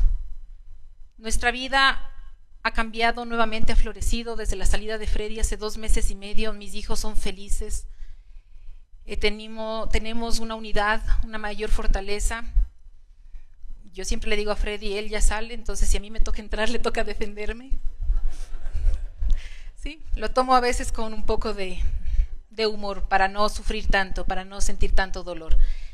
Pero lo más doloroso es ver a tus hijos sufrir, el ir a la cárcel cada fin de semana por 3 años, el quitar tu familia, tu padre, el luchar cada día en las calles, y todo esto no hubiera sido posible si todos los que están aquí, mucha gente que nos están mirando en el exterior, aquí en el país, si todos ustedes no hubieran escuchado esta versión.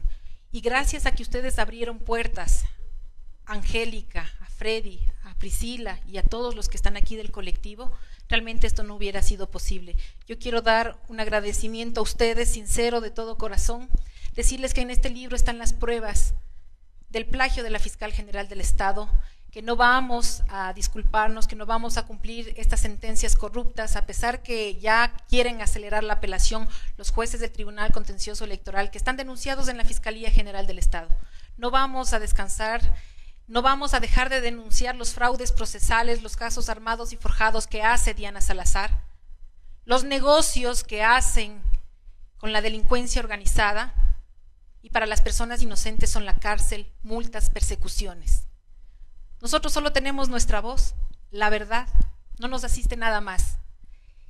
Y antes de finalizar, yo quisiera que terminen de ver este documental, que yo tampoco lo he podido ver, así que también lo estoy conociendo en este momento, que realmente demuestra la persecución, lo que nos trajo a escribir este libro, Entre el plagio y la impericia, en que gracias a ustedes, la colaboración que nos han dado día a día, económica, apoyo moral, comunicacional, nos ha permitido sostenernos como familia, nos ha permitido sostenernos unidos y sobre todo tener esperanza y volver a creer en que tal vez se pueden cambiar las cosas y en algún día podamos lograr la justicia tan deseada en este momento. Así que gracias, y podemos también pasar al documental.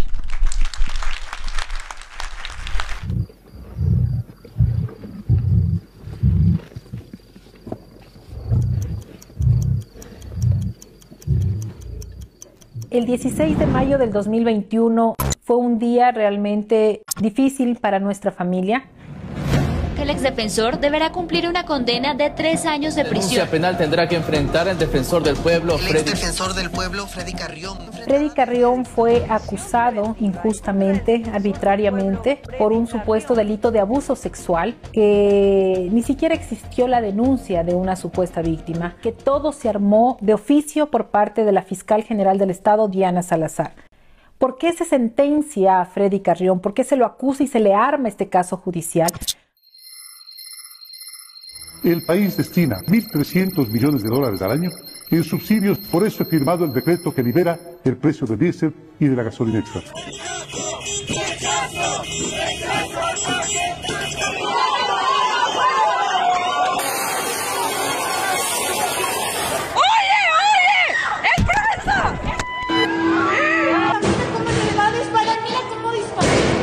Está, Dios mío, en la cabeza parece que verdad.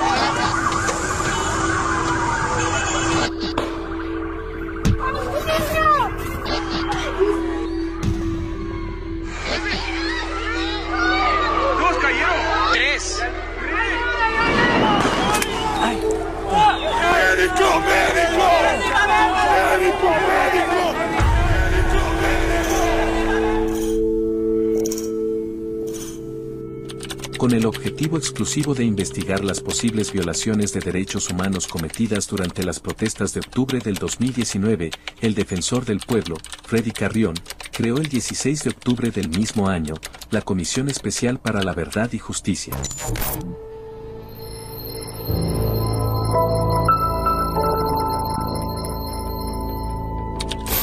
Un año y medio más tarde, en marzo de 2021, la comisión presenta su informe final, cuyas conclusiones determinaron que hubo graves violaciones de derechos humanos que derivarían en delitos de lesa humanidad por el uso excesivo de la fuerza pública. Las bombas lacrimógenas, por ponerle un ejemplo, fueron lanzadas directamente contra la humanidad de los manifestantes. También señaló la falta de investigación de las referidas violaciones de derechos humanos por parte de la Fiscalía General del Estado, con su titular a 2019, Diana Salazar. Inmediatamente, Carrión presenta dicho informe ante la misma Fiscalía General del Estado, con la denuncia por delitos de lesa humanidad en contra del presidente de la República, Lenín Moreno Garcés, de la ministra de Gobierno, María Paula Romo, encargada de la Policía Nacional, el ministro de Defensa en funciones general en servicio pasivo, Osvaldo Jarrín, y de la cúpula policial encabezada por su comandante general Patricio Carrillo, quien fuera en el siguiente gobierno ministro del Interior. Es en contra de del presidente de la República, de su ex ministra de Gobierno, de su actual ministro de Defensa.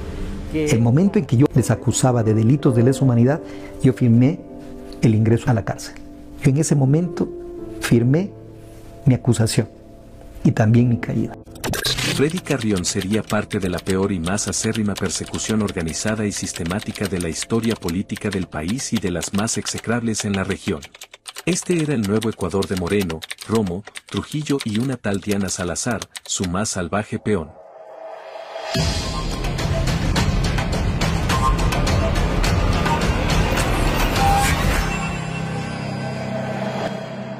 Jamás hemos dudado un solo segundo de que Freddy Carrión es inocente. Y para todo eso hemos tenido el apoyo de mucha gente, de muchos ciudadanos de a pie que se han solidarizado con mi familia, con nuestros hijos, con esta causa. Freddy Carrión tuvo más de 50, casi 60 abogados gratuitos que iniciaron este proceso y que hay que agradecer. El ex defensor del pueblo, Freddy Carrión, venía haciendo una gestión muy importante para el país. Era un contrapeso, su voz, su gestión respecto del gobierno, especialmente por lo ocurrido en octubre del 2019. Es en ese contexto en el que se producen estos hechos de 16 de mayo del 2021 y él cae detenido o aprendido. Porque era un gobierno corrupto. Era un gobierno que violaba los derechos de las personas, que detuvo, encarcelaba, detenía ilegal y arbitrariamente, utilizando a las instituciones como la Fiscalía General del Estado y a la propia justicia. ¿Para qué? Para deshacerse de los enemigos políticos. Una persona cercana a él, en ese momento asesor, hoy entiendo que es viceministro de Bienestar Social, de la señora Sandra Rovira, que también era vicedefensora, nos dijo, Harold Burbano nos dijo que habían pruebas del asunto y que por eso mejor no nos metamos. Y por eso no acudimos ya a ver nada más y exigimos, de hecho, la renuncia del ex defensor del pueblo para que la institución y el trabajo que había desarrollado pueda precautelarse por sobre ya el proceso que debía enfrentar él. Pero es luego cuando ya vemos a la señora Rovira en su calidad de vicedefensora queriéndose quedar con el puesto y al señor Harold Burbano atrás de ella, pretendiendo denunciar a Freddy Carrión por supuestamente ingresar una computadora para firmar un documento acusándolo de un delito. Y obviamente Freddy Carrión firmaba lo que era la designación de su vicedefensora, es decir, la cambiaba la señora Rovira. Y por eso ya lo denunciaban a Carrión. Entonces eso nos dio una pauta para poder saber que algo no estaba bien, algo fallaba. Nos pudimos contactar con Priscila Schettini, ella nos expuso todo lo que existía en el caso y podemos nosotros revisar totalmente el proceso y vamos a defender a Freddy Carrión en el juicio político. ¿Por qué se sentencia a Freddy Carrión? ¿Por qué se lo acusa y se le arma este caso judicial? Porque Freddy Carrión, cuando fue defensor del pueblo, denunció los delitos de lesa humanidad de las protestas de octubre del 2019, donde denunció, cuando todavía estaba en funciones del expresidente Lenín Moreno, le denuncia a la ministra de Gobierno María Paula Romo, al ministro de Defensa Osvaldo Jarrín, a 5 generales de la policía, la cúpula policial, entre ellos Patricio Carrillo, que era mano derecha de María Paula Romo. Incluso le pide a la Fiscalía General que se pida la prohibición de salida del país de estas personas. Nunca hizo absolutamente nada Diana Salazar. Lo que sí hizo la señora fiscal en complacer a estas autoridades que fueron quien la puso en el poder, quien la pusieron de fiscal general, es armarle un caso judicial engañándole al país, mintiendo, con ayuda de medios de comunicación que son pautados, son medios del gobierno, medios que se prestan justamente para estos temas judiciales, creando un linchamiento mediático en el cual afectaron mucho, primero, la reputación, la credibilidad que tenía Freddy Carrión en la Defensoría del Pueblo. Lo que la gente a veces no recuerda es cómo se da este contexto. Primero con un linchamiento mediático que se filtran imágenes de un video que estuvo cortado y manipulado. Que hubo involucrados a generales de la policía esa noche y madrugada para armar este caso, como fue la señora Tania Varela, ex comandante de la policía, el general Alain Luna, que se encontraba en la comandancia aquí en Pichincha, otros tenientes coroneles que también estuvieron involucrados, oficiales y policías que también armaron con los partes policiales adulterados. Durante todo el proceso de Freddy Carrión existieron prácticamente solo en una instancia, por ejemplo en la de casación, que es la última, existieron 15 jueces que se los cambiaban por minutos, por horas, por días, dependiendo la circunstancia y quién se arriesgaba a complacer justamente a la Fiscalía General o para que no se les caiga el caso de Freddy Carrión. El hecho más grave, y que yo creo que es lo que la fiscal general del Estado le acusamos justamente por forjar documentos, el señor Wilman Terán con David Hacho, Carlos Pasos, que estaban en esa sala, dijeron que el forjar documentos en el caso de Freddy Carrión se llama un lapsus de formalidad, que en derecho no existe, que solo eran errores informáticos. Pero ese error informático, esos lapsus de formalidad que dicen los jueces de la Corte Nacional, lo llevó a la cárcel 3 años. Y nadie nos va a devolver ese tiempo, siendo una persona inocente, donde jamás ha existido prueba de ningún delito de abuso sexual, donde no hay acusaciones, donde no hay denuncia de una víctima, donde no hay pruebas, donde no hay los exámenes que comprueban, incluso es todo lo contrario. La fiscal general fue puesta por ellos. Tiene que cumplir justamente el favor que le hicieron de estar ahí en esa institución que le sirve para perseguir, como un instrumento de persecución.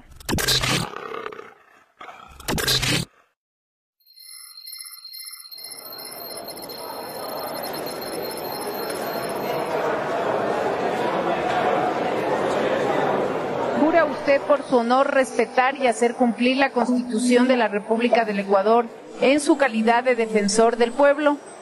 Sí, juro.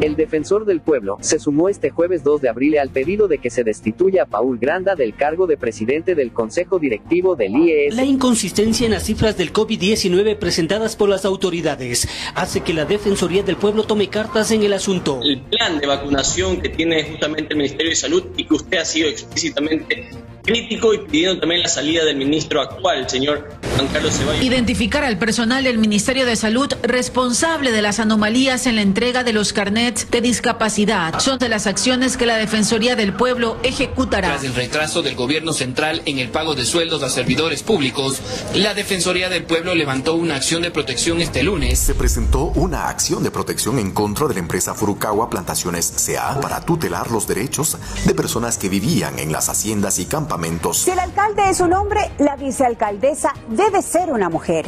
Es lo que espera la Defensoría del Pueblo, que ha desarrollado una serie de acciones constitucionales para que se cumpla esta disposición. El defensor del pueblo entregó una demanda de inconstitucionalidad en contra de la normativa que penaliza el aborto por violación. El defensor del pueblo criticó al gobierno del presidente Moreno por el manejo de la crisis carcelaria del país luego de una masacre que provocó el asesinato de 81 privados de libertad.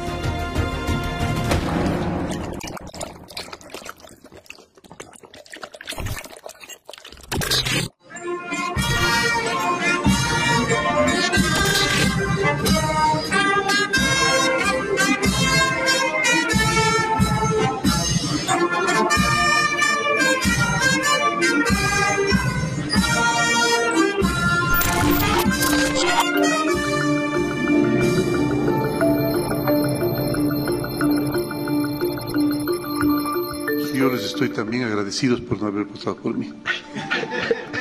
A los que le estoy agarrando un poco de odio, más bien a los que votaron. La traición de Lenín Moreno al pueblo ecuatoriano que lo eligió presidente fue inmediata. Capitalizó la rabia de las élites del país contra Rafael Correa, pero no le era suficiente. Debía convencer a la gente, a quienes habían votado por él durante 10 años, quienes le dieron el triunfo en 14 elecciones. Había que convencerlos de que Correa era corrupto, ladrón y mentiroso. Los medios de comunicación de esas mismas élites estaban de acuerdo, se reunió con ellos y pactaron. En un acto público, Moreno admitió que las investigaciones y delaciones en el caso de los sobornos de Odebrecht apuntan a su compañero en el Ejecutivo. Lenín Moreno lo ha acusado de estar detrás de la tensión en las calles en Ecuador. El oficialismo dice que su viaje a Venezuela no fue casual y que justo después de ese viaje comenzaron a ocurrir estos hechos. Moreno ha despojado poco a poco a Jorge Glass de su poder y se ha distanciado de forma vehemente de Correa, llamándolo cínico, desleal y mediocre. Prometí una lucha frontal a la corrupción, una cirugía mayor, la de Minillo, a toda la política y a la posible corrupción. Porque no se olvide usted que antes de que yo ganase las elecciones ya surgió el escándalo de Odebrecht, que involucraba directamente a varios ministros e inclusive a un exmandatario, ex vicepresidente del Ecuador. Para acabar con Correa, debía destruir la institucionalidad, colocar a sus acólitos al mando de la justicia. Una consulta popular sería su única herramienta, el poder necesario para lograrlo.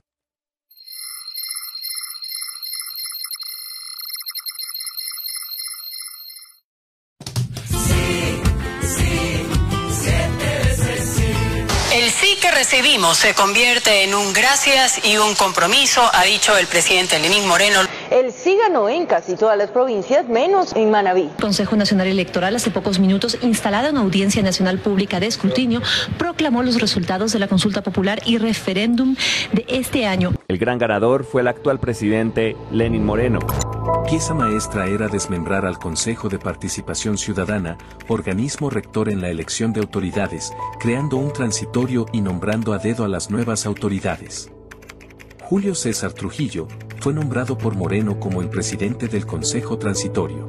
En el caso de que hubiera algún conflicto entre nuestras decisiones y la Constitución, ha de prevalecer la norma creada por nosotros para cumplir nuestras tareas.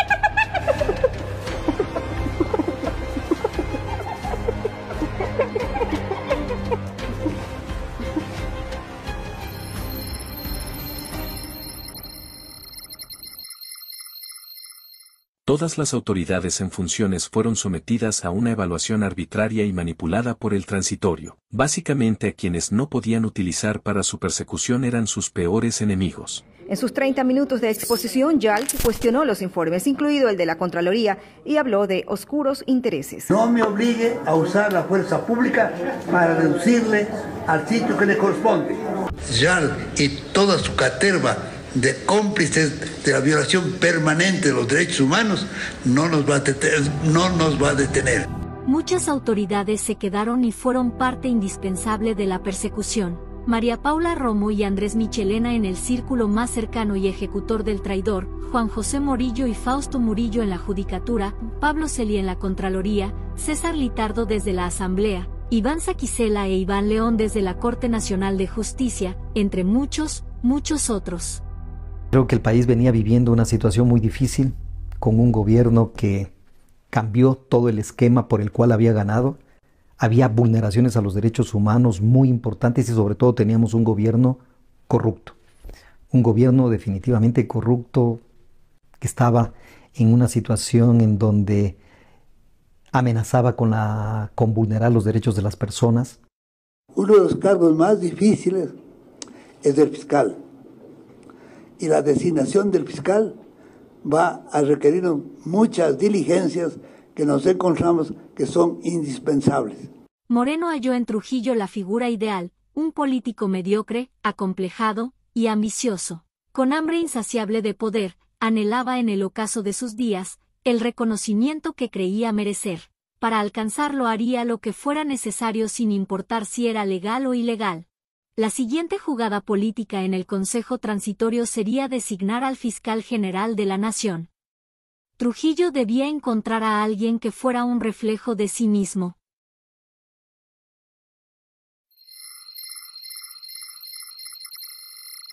Señora Lady Diana Salazar Méndez, ¿jura usted por su honor respetar y hacer cumplir la Constitución de la República del Ecuador en su calidad de fiscal general del Estado? Sí, juro. Definitivamente el odio es demasiado destructivo.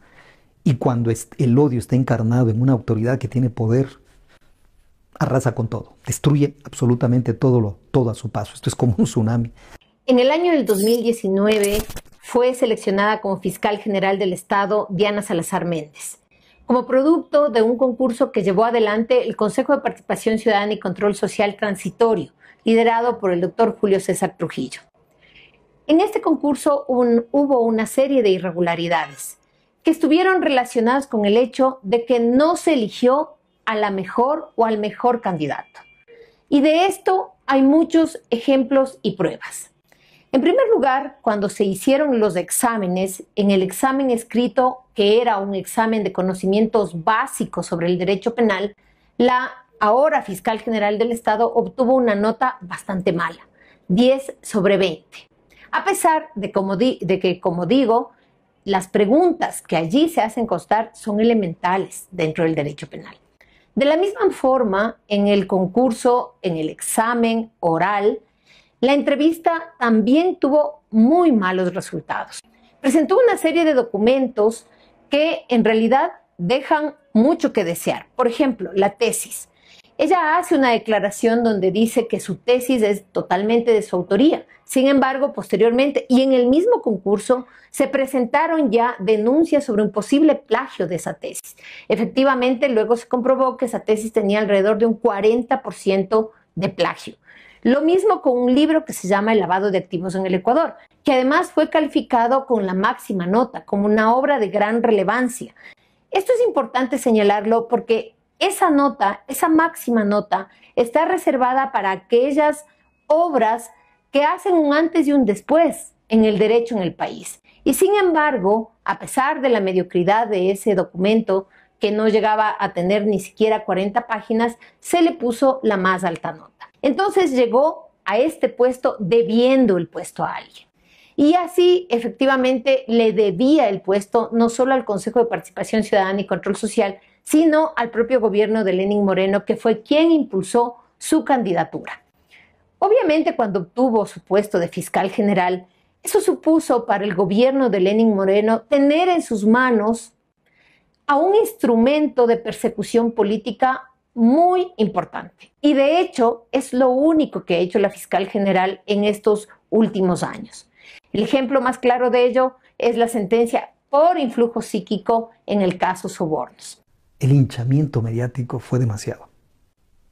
Yo durante los primeros días que estuve en la cárcel, y no solo días, llegué prácticamente hasta los 3-4 meses de mi detención, yo me encontraba en una situación de una depresión absoluta. Veía los medios de comunicación y me presentaban de una forma tan cruel, miserable, como lo peor que existía en el Ecuador.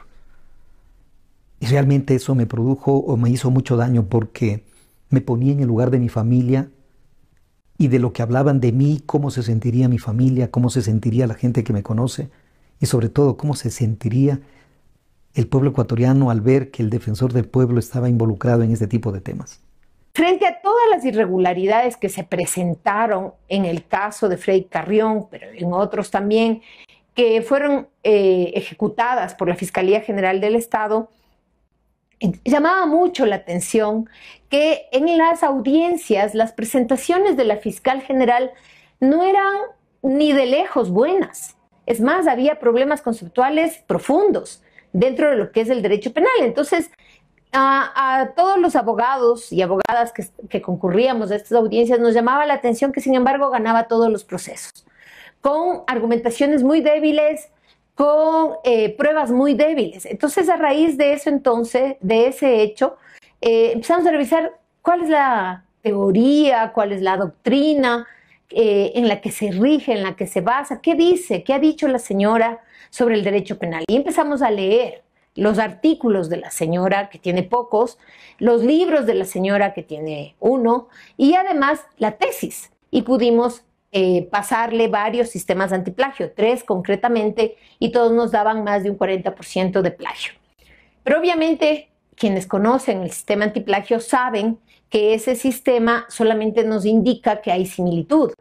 Y tenemos que hacer nosotros el trabajo de cotejamiento uno por uno según los autores que ha identificado el sistema. Todo estos hallazgos fueron denunciados tanto al Consejo de Participación Ciudadana y Control Social, al Consejo de la Judicatura y además a la propia Universidad Central. Pero de todo esto, los resultados más sorprendentes fueron la reacción que tuvo la fiscal general. La fiscal general, en lugar de concurrir a la audiencia pública que solicitamos en el Consejo de Participación Ciudadana y Control Social para que se defienda, para que pueda decir si estamos mintiendo, lo que hizo fue iniciar una serie de amenazas en contra de quienes estaban al frente de estas instituciones que debían hacer control y en contra nuestra. Entonces, se amenazó con allanar el Consejo de Participación Ciudadana y Control Social, se amenazó con allanar y llevar presas a nosotras y a las personas que iban a hacer control sobre lo que ella había hecho. El juez de la Corte Nacional, Wilman Terán, dijo que él ha tenido presiones para actuar en A o B o C casos específicos.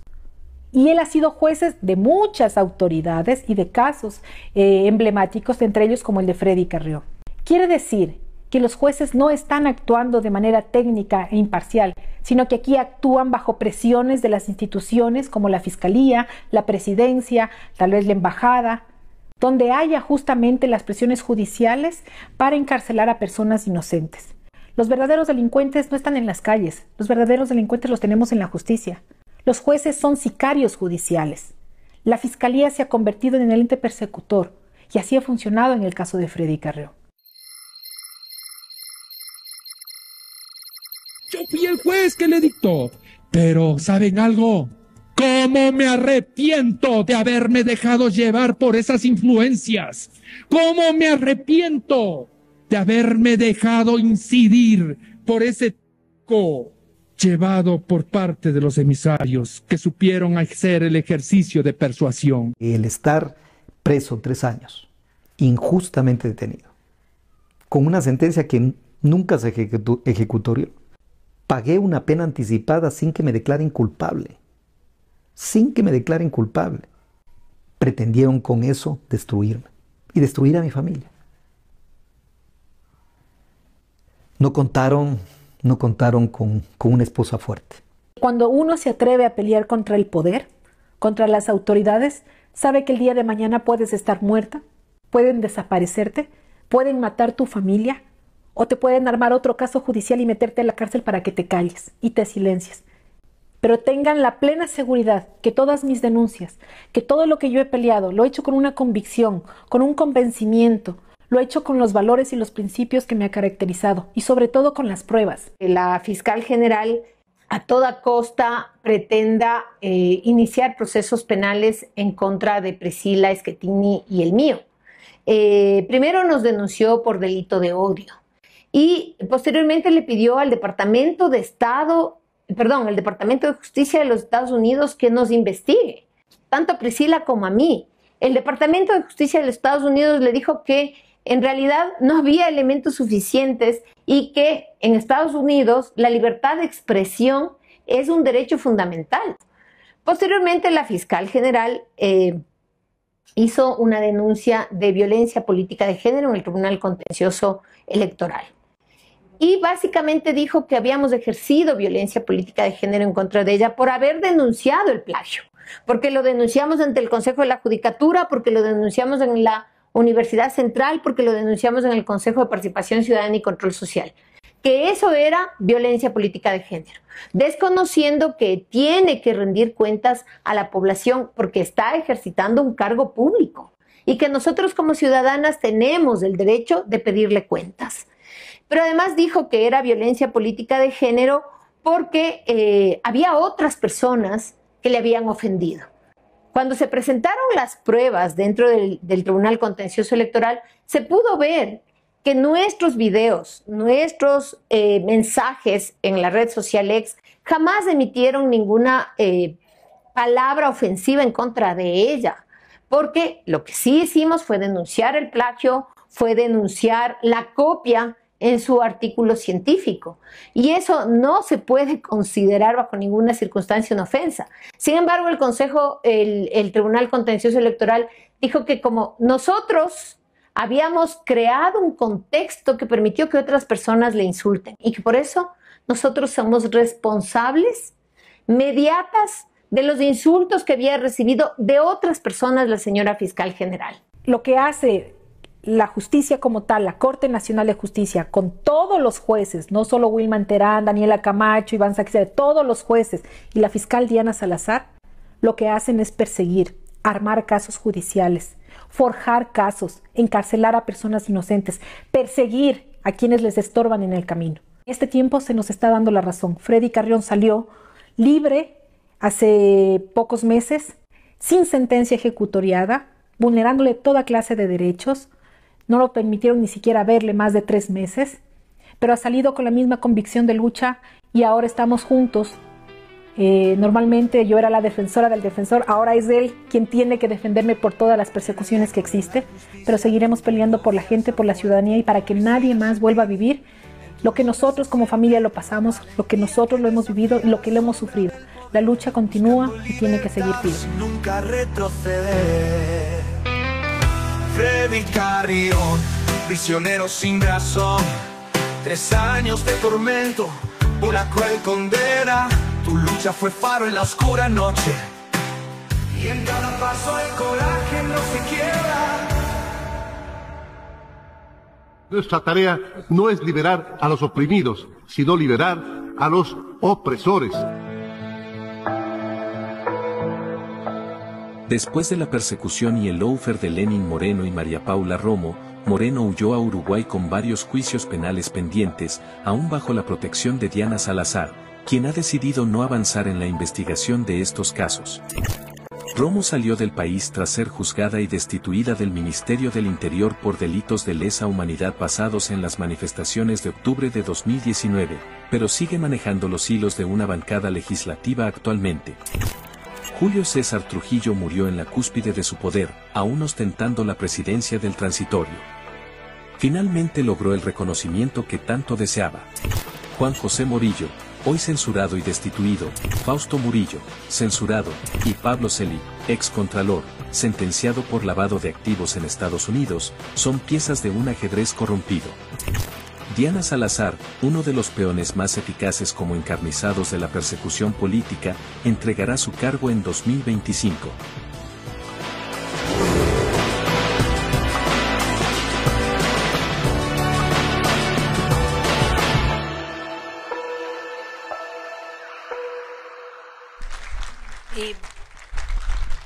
Solamente para dar créditos, este documental fue elaborado por varios jóvenes. Nosotros no lo conocíamos, nos entrevistaron paralelamente. Agradecemos también la iniciativa, la trajimos hacia ustedes que puedan conocer un poco de la historia y agradecerles, invitarles ahora a un pequeño cóctel, compartir juntos y agradecerles nuevamente por estar presentes en este momento y aguantar todo este tiempo, pero por la lucha, la libertad y la verdad. Muchas gracias.